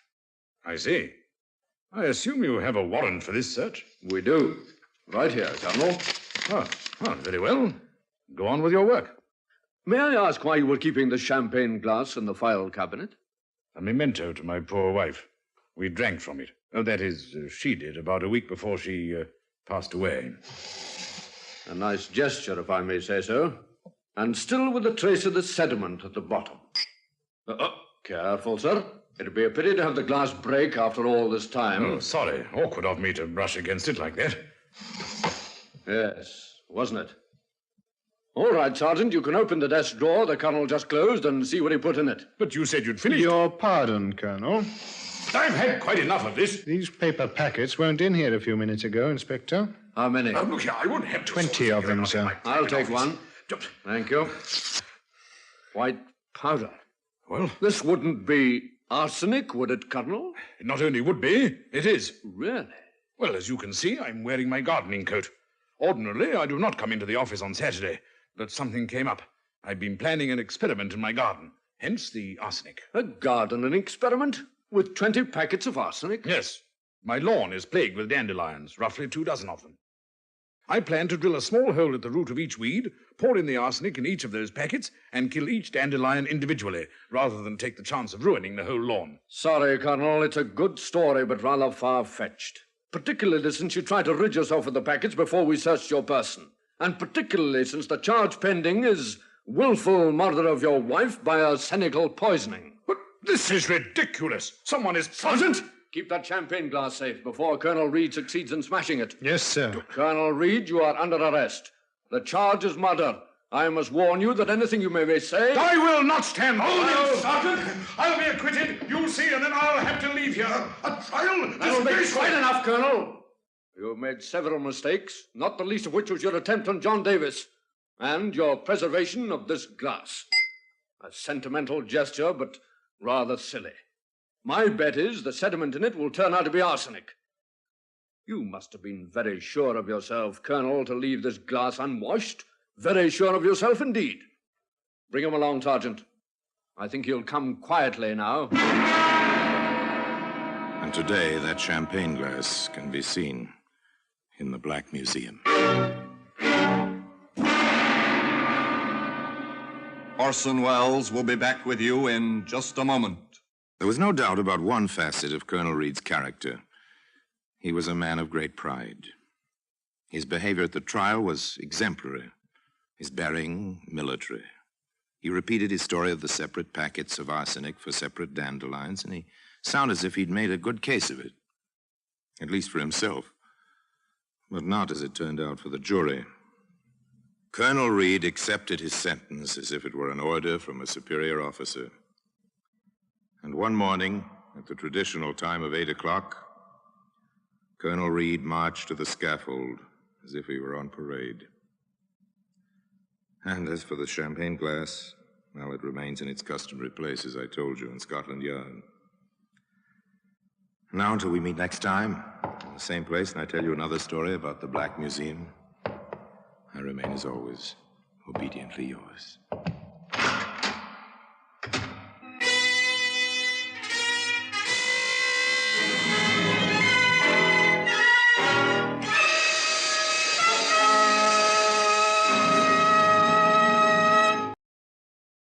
This is Orson Welles, speaking from London.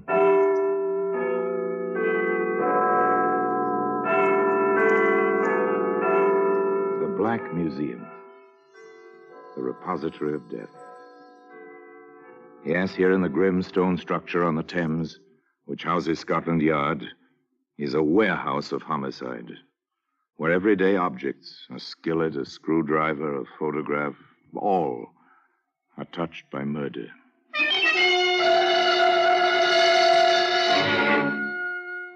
Here's a .22 caliber pistol. It's a familiar object. You've seen one or its picture. Never touched one. An elegant little weapon.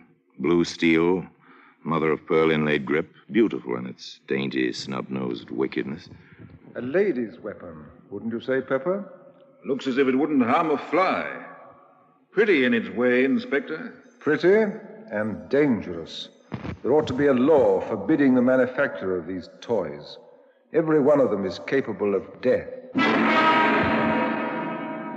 Well, today, this little blue .22 can be found among the exhibits in the Black Museum.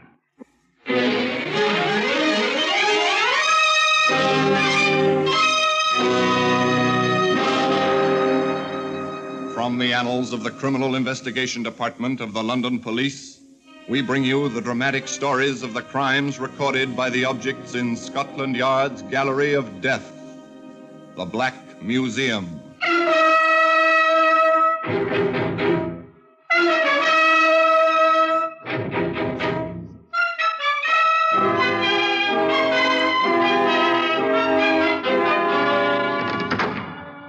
Well, here we are. Black Museum. Scotland Yard's Museum of Murder. It's an impressive place. The kind of echoing awe which comes from a vaulted ceiling and somber lighting. Weird, fantastic, with a harsh, real fantasy that comes with murder. Here lies death, and so neatly. Each object placarded with a small white card labeled with black lettering, name, place, date, disposition of the case. Here's an odd-looking ashtray, soapstone. It's carved rather nicely with the crouching figure of a woman. Something decorative for your living room, but observe closely now the red-brown stain on the rim. Lift up the tray, hold it by the figure of the woman. Oh, yes, it's comfortable in your hand, and suddenly, this is a weapon. Ah, here we are, the little blue .22. Well, it's silent now. It was silent, too, during Vivian Davis's cocktail party in London's smart, sophisticated West End. In Vivian's quite chic apartment. It was not destined to be silent, though. Not very long. It's a nice place, Vivian's apartment, if you go for ultra-modern glass and metal combinations. Nice people, too. Well, nice looking, anyway. Young men are quite impeccable. The young ladies are lovely, lush, well aware of the well-put-together attractiveness. Oh, yes, these are the chic young people. Larry, darling, have you been watching Vivian and Donald? What else, sweet? They are at dagger points, aren't they? Well, frankly, Larry, if Viv has one more martini, she'll kill Donald with a look. An alcoholic look, at any rate. But why all the fuss and bother? If Donald wants to play, she ought to let him. I know at least 3 males who are perfectly willing to give Viv a time, really. Mm-hmm. Including yourself, Larry, my sweet? No, darling, I'm the 4th. But then why bother? A trifle strange, isn't it? The ultra-sophisticated, the over-civilized, and yet, beneath the polish, the same old jealousy that you can find in savages. Oh, yes, simple jealousy. For instance, at this moment, Vivian herself is approaching the chrome and plastic bar where Donald is mixing a drink. Donald, haven't you had enough? You're quite tight, you know. Am I, really? I asked you, Donald, haven't you had enough? I don't believe I have. Will you have one, dear? I've had enough, let me tell you. Ah. This is my party. You might be polite enough to pay some attention to me and a little less to that strawberry blonde. Ah, she's quite attractive in a leggy sort of way. Oh, yes, quite elemental beneath the polished surface. An interesting situation. It continues, of course, as long as the party lasts.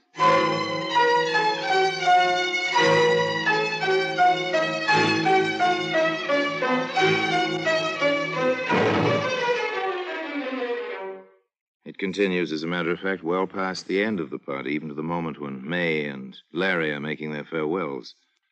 The last of the guests to go. Oh, it was simply marvelous, Viv, darling. Just delightful. I always adore your parties, Viv. The liquor flows like water. Oh, thank you both for coming. My little parties wouldn't be the same without you. Isn't that so, Donald? Huh? Yes, yes, of course. Coming, Donald Lowson? Well, I don't exactly Oh, know. Larry, please. What? Oh, put my foot in it, haven't I? I'm sorry, old man. Au revoir, Viv. Let the martinis run again sometime soon. Bye, darling. Ring me, won't you? Oh, soon, darling. Quite soon. Donald's for it now. Did you see the look in her eye? Come along, dear. Don't be catty. Oh, I don't know. The party's over now. Silence descends on the carpeted hallway. For a moment or two.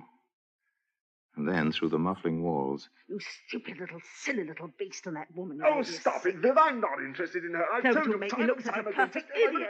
man versus woman. A jealous woman. Where does it go? Isn't it obvious? Of course. Somebody's bound to be hurt.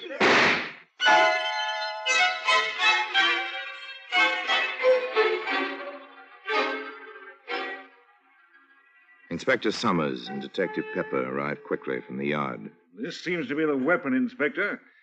A .22. Blue steel, mother-of-pearl grip. A lady's weapon, wouldn't you say, Pepper? Looks as if it wouldn't harm a fly. Pretty in its way, Inspector. Pretty and dangerous. There ought to be a law forbidding the manufacture of these toys. Every one of them is capable of death. Funny. What is? The body. Out here. On the landing. Yes. Well, we'll find the reason for that shortly. Not much blood. 22s don't make much of a hole. Stay here, Pepper. I want the pathologist to see the body before it goes to the morgue. You know the procedure. I'll be inside with the prime and only suspect. Yes, sir. I understand.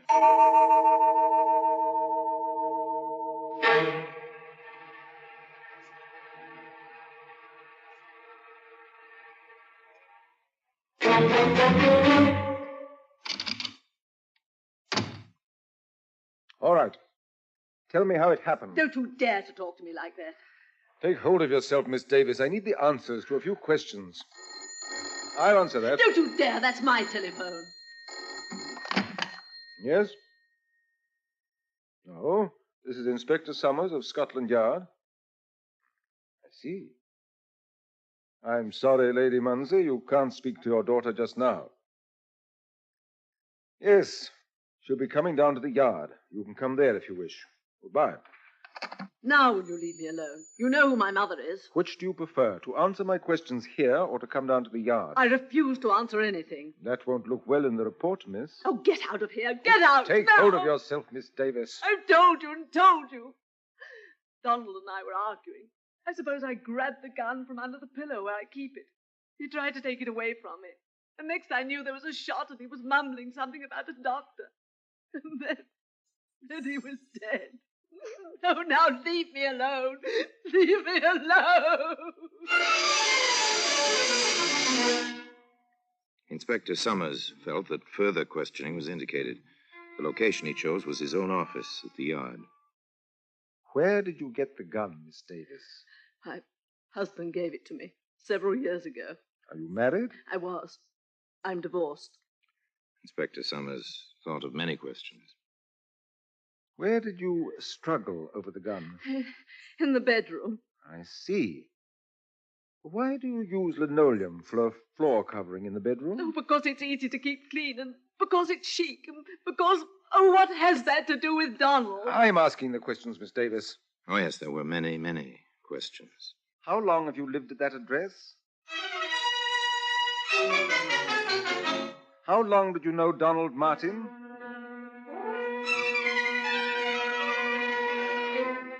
Have you ever bought any ammunition for that gun?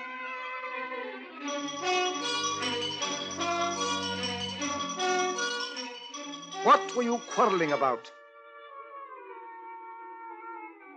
It went on and on. And finally... Very well, Miss Davis. We shan't hold you. But don't leave London. And your mother is waiting for you. You'd better go home with her. We're sealing your apartment.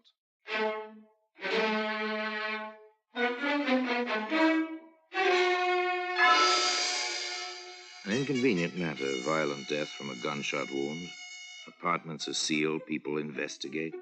One's whole life is turned inside out. And then there are the experts.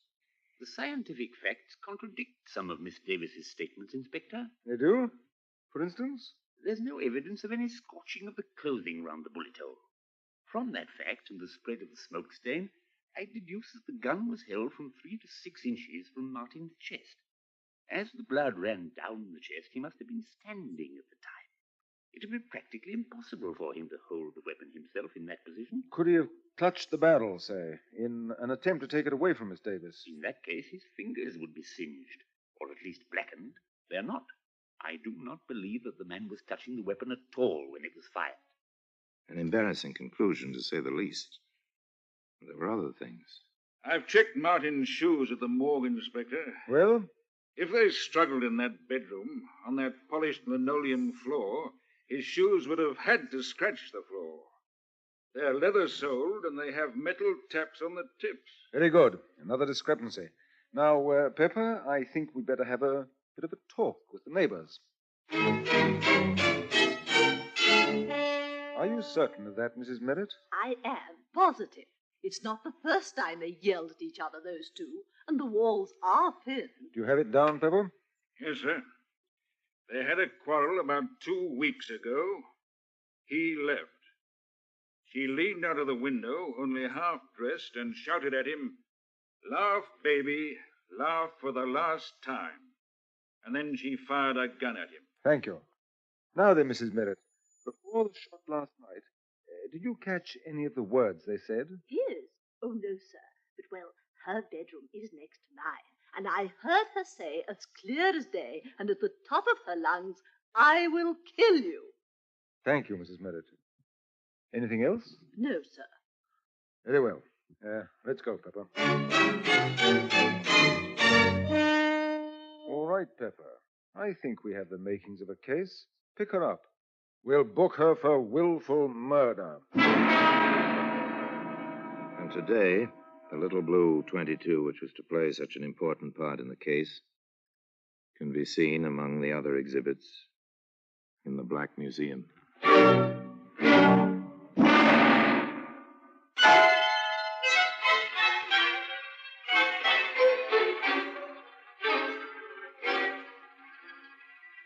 As the inspector said, they felt they had a case. The evidence was piling up. Vivian Davis was arrested.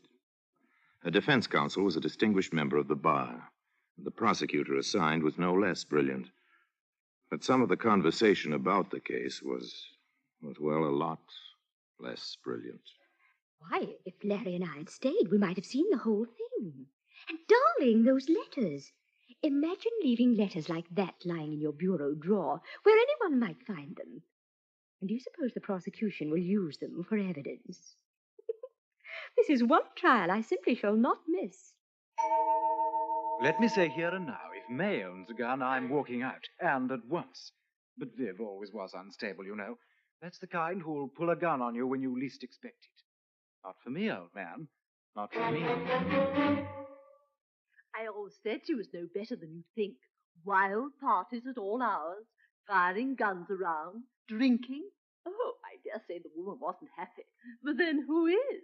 Now I ask you, who is? Poor Viv. I understand the food in prison is all starches. Seen the headlines? This is a juicy one, what? I'd be a witness. You don't say. Really now, you don't say. They tried the case in public gossip long before it came to proper trial. And when the proper trial began, the courtroom was crowded naturally with bright young women and polished young men, the familiars of the defendant. This, however, failed to ruffle the solemnity of a British court. I shall permit no demonstrations. At the least lapse from proper decorum, I shall have the courtroom cleared. And that settled that. The trial proceeded. Vivian Davis, in simple black, sat in the dock between the two wardresses assigned to guard her. On the witness stand, the pathologist repeated his evidence and his conclusions for the prosecution. There was no cross-examination. With Inspector Summers, it was another matter. Inspector, you heard the prison doctor testify that when Miss Davis was admitted to the prison after her arrest, he found bruises on her arms and on one thigh. Yes, sir. And that such bruises might have been sustained in a struggle. Yes, sir. Very well. Now then, in your experience, have you found that when one person handles a gun, that person's fingerprints are usually found on the weapon? That has been my experience. However, if two parties struggled for possession of a certain weapon, would there be fingerprints? In most cases, no, sir. They tend to smudge or eliminate each other's prints.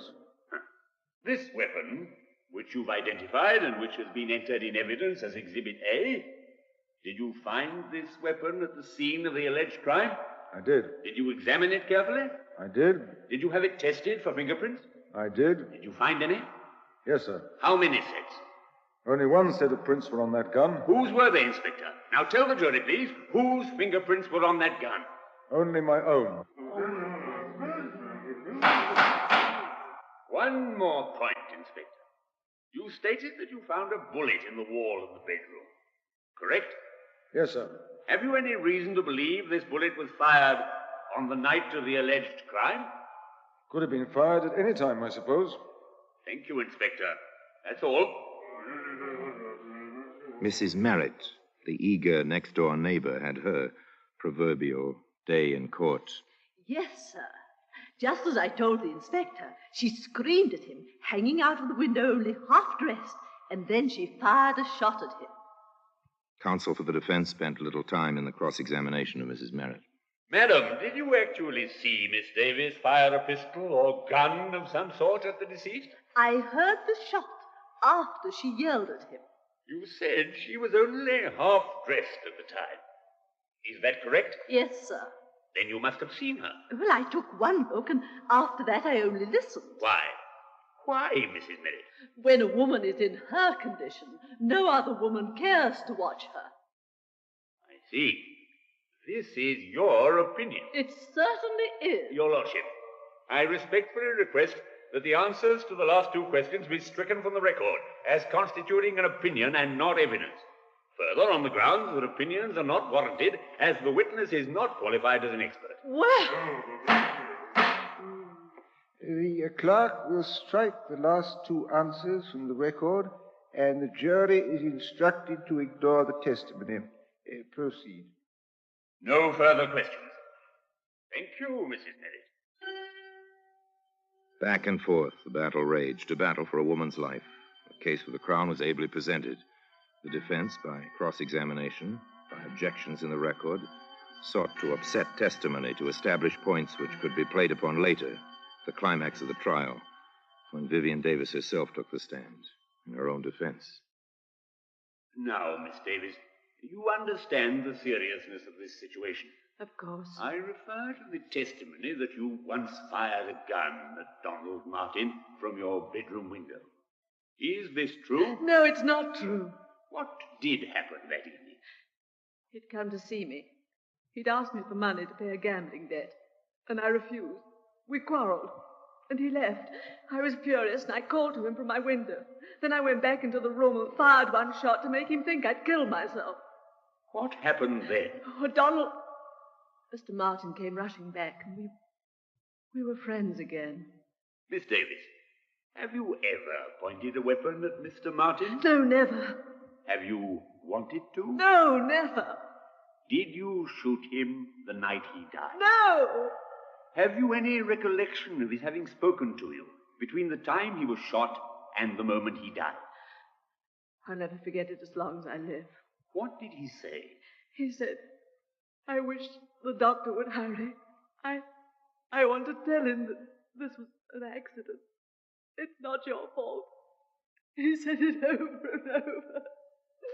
And then he was dead. Thank you, Miss Davis. Your witness. Pull yourself together, Miss Davis. Yes, sir. Very well. I submit, Miss Davis, that the truth of your first public quarrel is, as it was stated by a previous witness, that you did fire out of your window at Mr. Martin. Oh, no, never. I fired in the room. I wanted to frighten him. Miss Davis, is this your pistol? Yes. Is this the weapon which killed Mr. Martin? Yes. And on the night this gun, your gun, killed Mr. Martin, you had a quarrel, a second quarrel. Yes. You were, to put it simply, jealous of his behavior with other women. Oh, I was so jealous, I threatened to kill myself. You threatened to kill yourself? Yes. Then why did you shout, I will kill you? No, I never said that. What did you say, Miss Davis?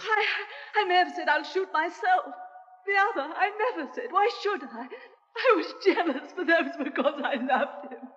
Oh, you've got to believe me. I loved him. I did. I did.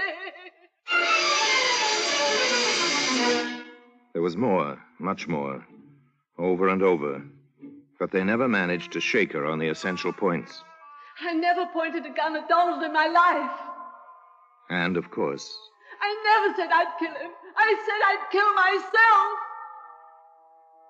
at long last, with Vivian Davis on the verge of collapse, the prosecutor let her go.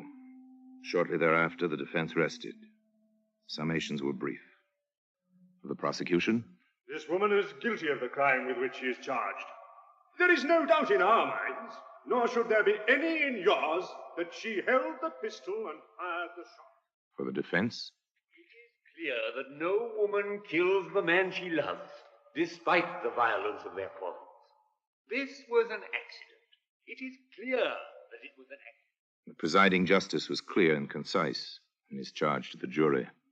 Gentlemen of the jury, in conclusion, let me advise you there are 3 possible verdicts you may return under the present indictment. Guilty of murder, guilty of manslaughter, or not guilty of any offense.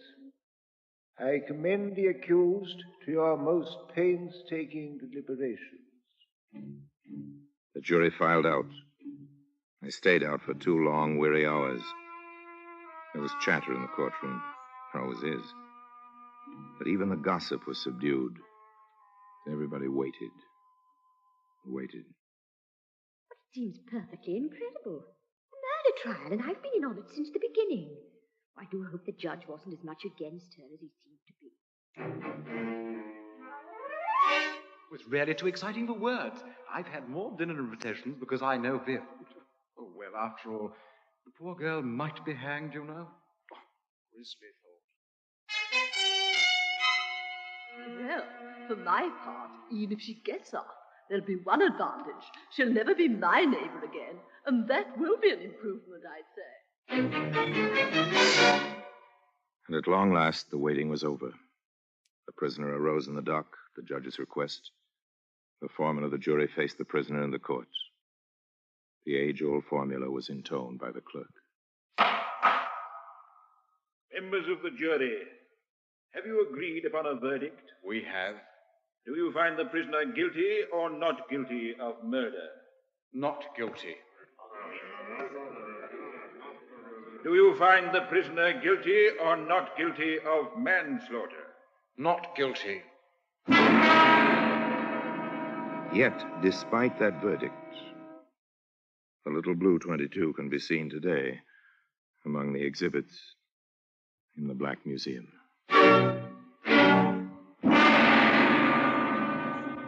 Orson Welles will be back with you in just a moment. Yes, they let Vivian Davis go free. In many minds, the question was, and still is, did Vivian Davis get away with murder? Frankly, I don't believe anyone gets away with murder. Murder stays with a killer, twisting mind and heart and soul, even in the unsuspected and therefore unsolved cases. Where Vivian Davis was concerned, perhaps the real crime was insecurity and the kind of violent jealousy that grows from fear. I don't know.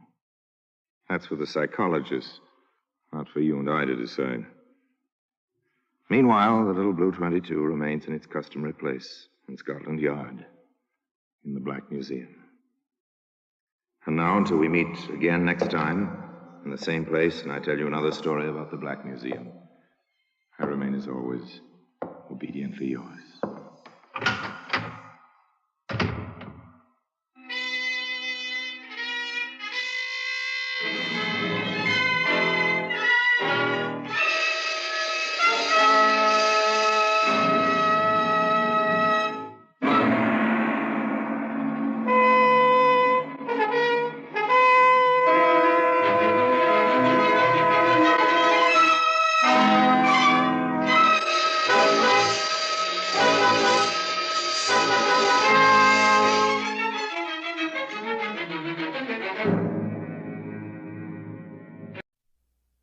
This is Orson Welles, speaking from London.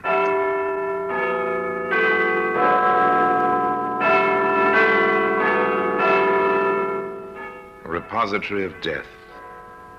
Here in the grim stone structure on the Thames which houses Scotland Yard is a warehouse of homicide, where everyday objects, a pin, a garden hose, a handbag, all are touched by murder.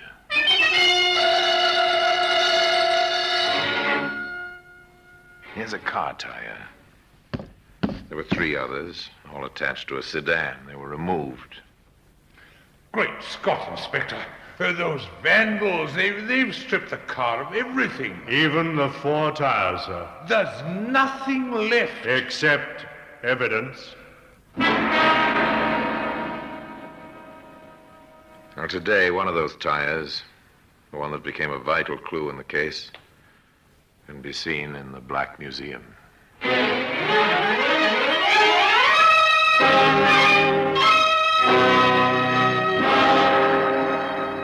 From the annals of the Criminal Investigation Department of the London Police, we bring you the dramatic stories of the crimes recorded by the objects in Scotland Yard's Gallery of Death, the Black Museum.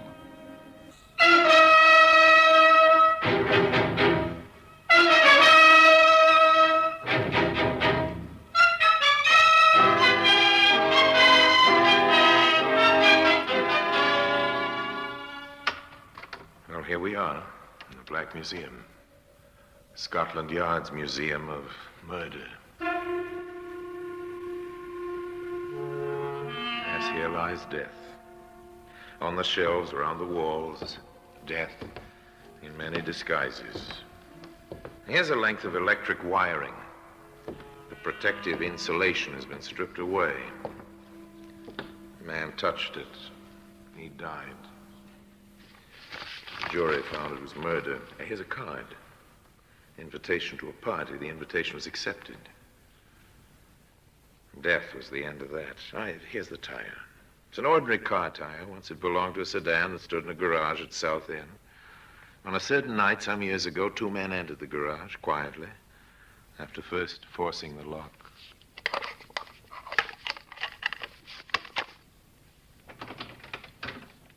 There we are, Ted. Good work, Harry. Look at her. Brand sparking new. And she's ours once we get her out of the garage. Quietly does it. I'll take off the brake.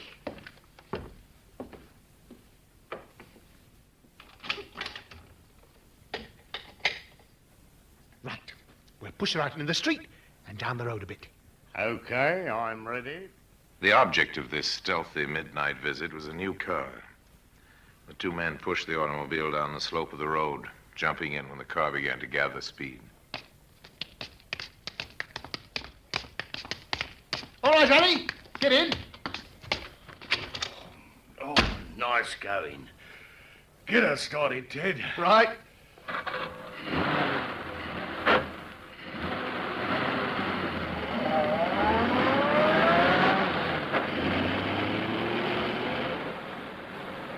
Not a sound behind us. We got away with it. Ah, it was easy. By morning, we'll have everything we want off this car. Tires, spare parts, the seats. And then we'll ditch what's left, eh? We'll make our fortune this way, Harry, my boy. Sounds easy money. It is. Come on, I'll show you what this car can do. Flat out!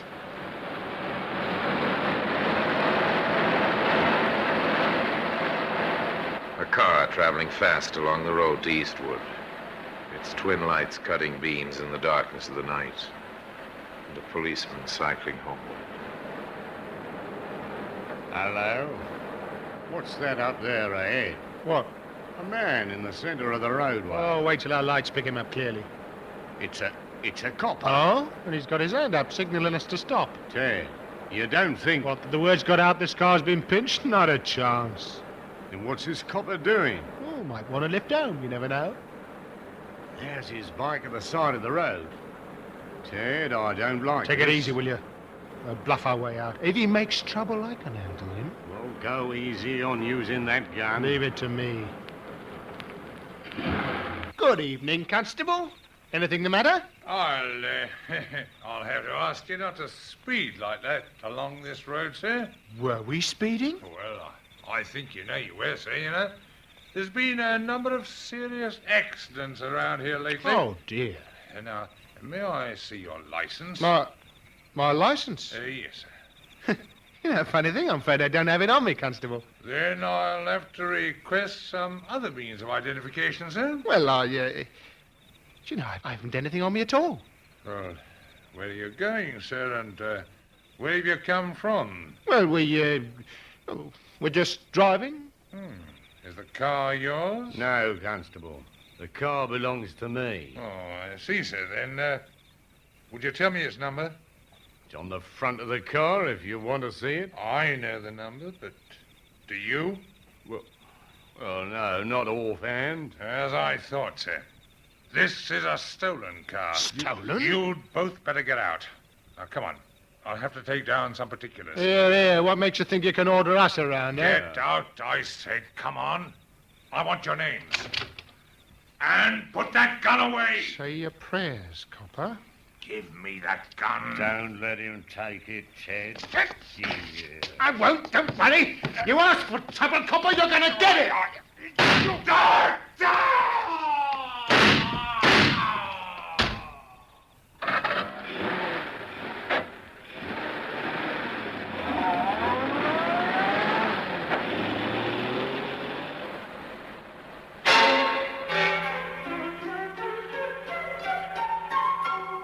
A car drives away.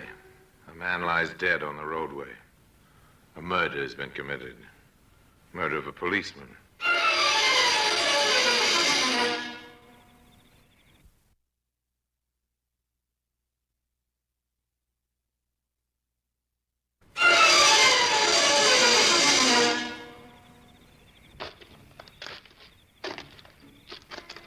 Lovely morning, George. You wouldn't think it to read a morning paper, Tom. Nothing in it but crime. You won't find much crime round these parts. Here, what's the matter with your dog? Oh, he seems to have found something ahead there. Well, it's not like him to get that excited. What's the matter with him? Yeah, wait a minute, George. Huh? Unless I'm mistaken, it ain't only in the morning papers you'll find crime. What do you mean? Well, ahead there. Yeah? Over by the side of the road. It looks like a man. So it does. Come on.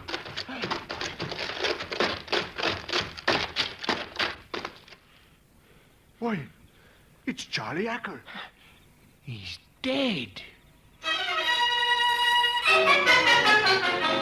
By morning, Scotland Yard was represented at the scene of the crime by Inspector Clancy and Detective Sergeant Redding. He was shot 3 times, Redding.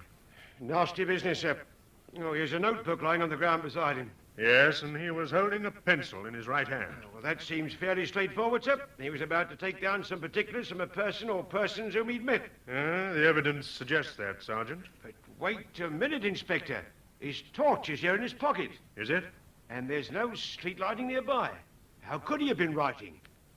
By the light of a vehicle, presumably. Of course, sir. Either the headlights or the interior lighting of a car or a truck. More likely the interior lighting, don't you think, Inspector? Well, we'll work on that assumption first. Which means it was a car. Yeah, there are some tracks here. You can see the skid marks. Now, they might be caused by a car starting fairly fast. I want those tracks photographed. The photographs were duly sent to certain experts at Scotland Yard, and a report came back to Inspector Clancy. Report from the yard, sir. Yes, Sergeant Redding? Those tracks were made by an Evans car. An Evans, eh? Get a full list of all stolen cars within a 50-mile radius. We'll see if there was an Evans amongst them.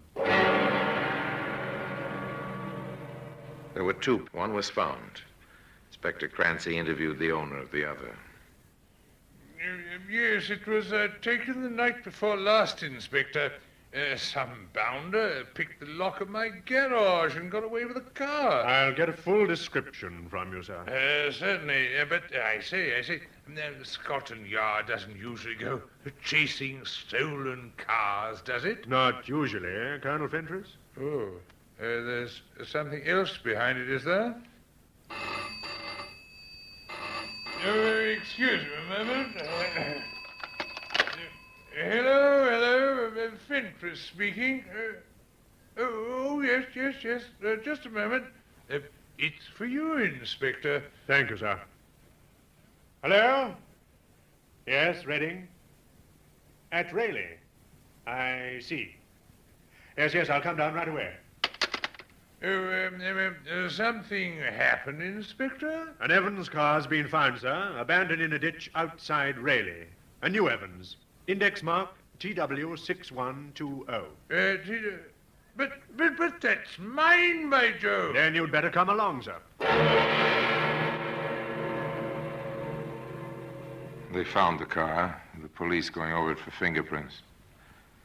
Curious crowd gathered around it. It was a vastly different car from the one Colonel Fentress had locked in his garage 2 nights earlier. Great Scott, Inspector, those vandals, they've stripped the car of everything. Even the 4 tires, sir. There's nothing left. Except evidence. What do you mean, Inspector? This was the car concerned in the murder of Constable Hacker on Eastwood Road. My car? Concerned in that killing? Come with me, Colonel. I'll show you the evidence to prove it. That car is the first link in a long chain at the end of which is the murderer. And a further link is the missing 4 tires, one of which became the vital clue in the case. That tire can be seen today in the Black Museum.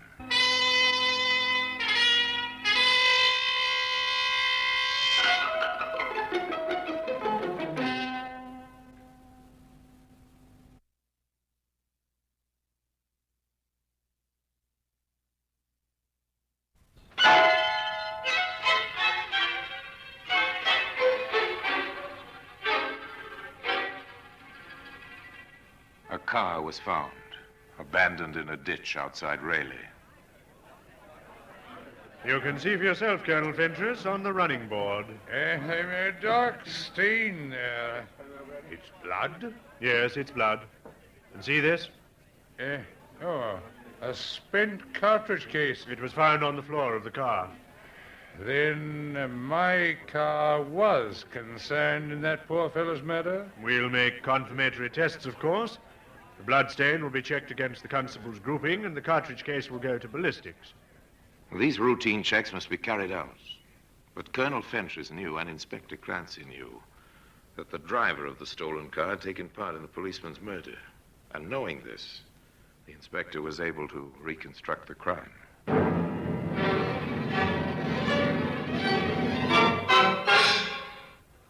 We don't know why Constable Hacker pulled the car up, Sergeant. He was cycling home. Perhaps the Evans car was speeding. Well, whatever the reason, he called on it to halt. And in the process of questioning, he came to realize the car was stolen. He'd have brought out his notebook and pencil to take down some particulars, sir. And for doing that, he was killed. The picture of the crime was clear, but now, how to find the driver of the car? Nothing was known about him. There were no eyewitnesses. One man had seen the driver, and he was dead. Where would they begin searching? We'll begin right here at the car, Sergeant. It's funny about those tires, sir. Very funny. But not only the tires are missing. No, the toolkit's been taken, and the jack, and most of the spare parts. The windscreen wiper's been removed, so have the headlamps and the car radio Colonel Fentress had installed. Vandalism, sir? Well, if it was vandalism, it was well planned, Sergeant. Yeah. Now, there are lorry tracks over there. The stuff was loaded on and driven away. Car stealing, sir, for spare parts and tires. A very profitable pastime. Now, what was taken out of this car would probably be worth £200-300 on the second-hand market. Black market, sir, for the tires. I wonder who handles second-hand parts and tires around this district. Come on. Where to, Inspector? The nearest garage.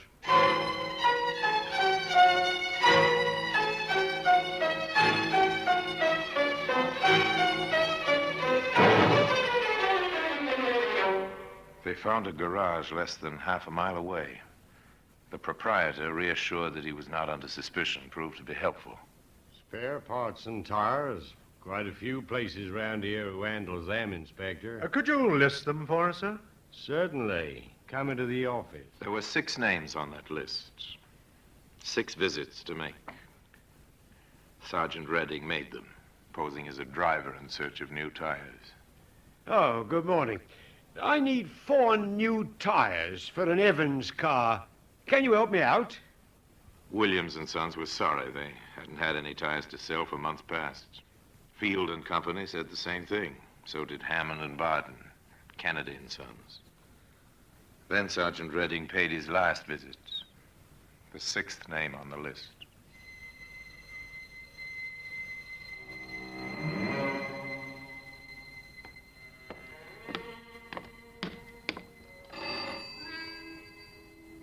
A small motor workshop on the road out of Eastwood. A car was being overhauled by a mechanic. A lorry stood on a vacant block of land beside the workshop. A sign at the front of the building said, Randolph and Burns, motor engineers and spare parts. Yes, sir? I need 4 new tires for an Evans car. Can you help me out? An Evans? Do you own an Evans car? Oh, not me, chum, no. No, it's for the governor. I've been everywhere trying to get these tires. Well, I might be able to set you up. Of course, they're in short supply. We'll pay whatever you ask for them. Okay. Ted, What, sir? here a minute, will you? What is it? Fella here wants to buy some Evans tires. Huh? Chauffeur, aren't you, mate? Yeah, that's right. We can set him up, can't we? No, we can't. But Ted, he'll pay the right I price. tell you we can't. We can't set him. How can we when we haven't seen an Evans tire in months? But Ted... People just don't bring us second-hand tires anymore, mister. Sorry.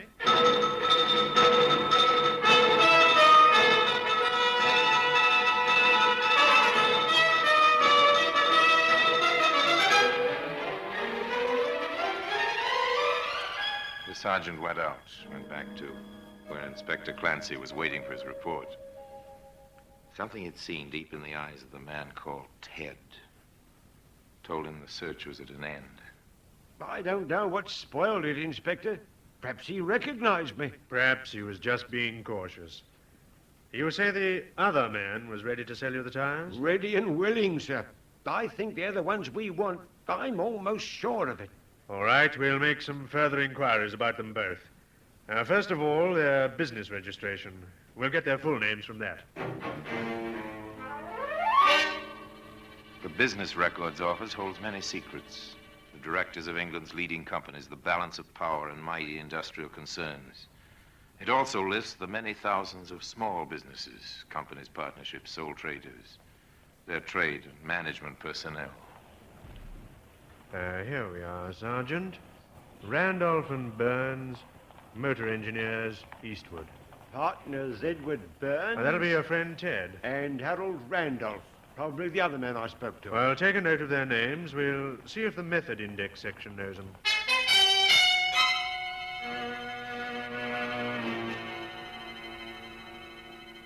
The method index section at Scotland Yard. That's a vast room of records. The walls are lined solidly with filing cabinets. Here are the details of all the crimes, from murder to petty theft. Here are the names and the aliases of all the criminals ever convicted in any English court. Filed and cross-filed for easy checking.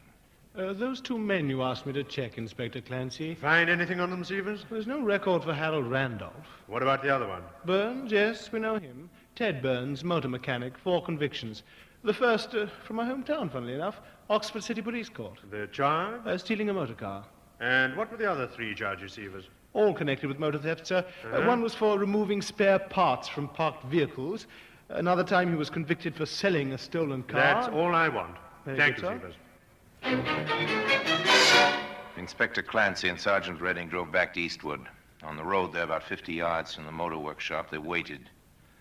They saw 2 mechanics leave at 5:30 on their way home. Then, a few minutes later... There he is, Inspector. That's Harry Randolph. And he's alone.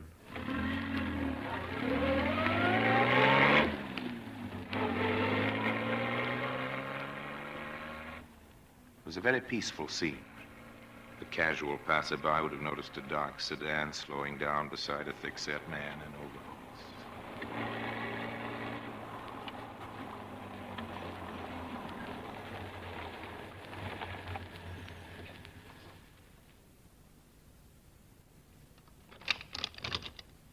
Mr. Randolph?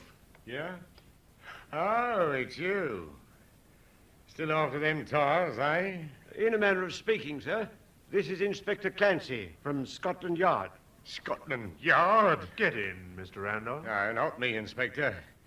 Now, you've got nothing against me. On the contrary, we have a great deal against you. Get in.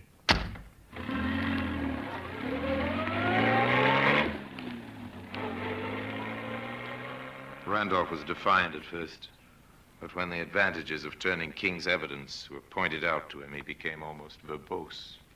It wasn't me who thought of the scheme. I was talked into it by him. The scheme being to steal cars, sell their spare parts and tires, and abandon them? Yeah. Ted said we couldn't get enough parts and tires to stay in business otherwise. He talked me into helping him to pinch the Evans. Well, go on. Well, everything was sweet, and then on the way back to Eastwood, the cop signals us to stop. Tells us we were speeding. He'd have got our names and all. So you shot him, dead? I didn't do it. Ted shot him. The gun's hidden in the desk down at our works. His fingerprints will be on it. I told him not to shoot. He wouldn't listen. We took the lorry down and got everything we could from the car and brought it back. And where is that stuff now? Well, some of it we sold, and 3 of the tires went off late today. I would have sold a lot to the copper here, but Ted was wise to him. He can smell coppers. 3 were sold. Then 1 tire is left on the premises? Yeah. But listen, won't you? I might have helped to pinch the car, but I'd nothing to do with the murder. Ted did that. He shot the copper! A report on the tire we found on the premises, sir. It comes from an Evans car, all right, and matches the tracks near Constable Hacker's body. Then our case is complete, Sergeant. The gun was found, the fingerprints on the wheel rims belong to Randolph and Burns, and now the tire.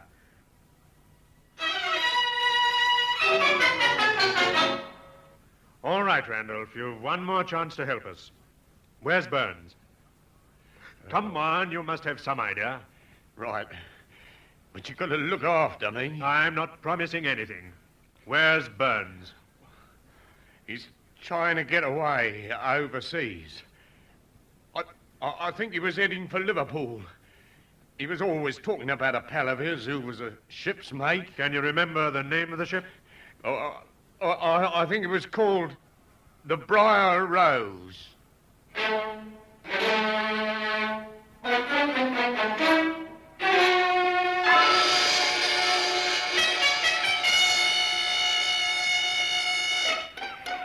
I have reason to believe your name is Ted Burns. Ted what? You got the wrong man, chum. I don't think so, Mr. Burns. I have here a warrant for your arrest on a charge of murder. Hey, you got nothing on me? You got no evidence? Oh, yes, we have, Mr. Burns. All the evidence we need. And today, that tire occupies a place in the Black Museum.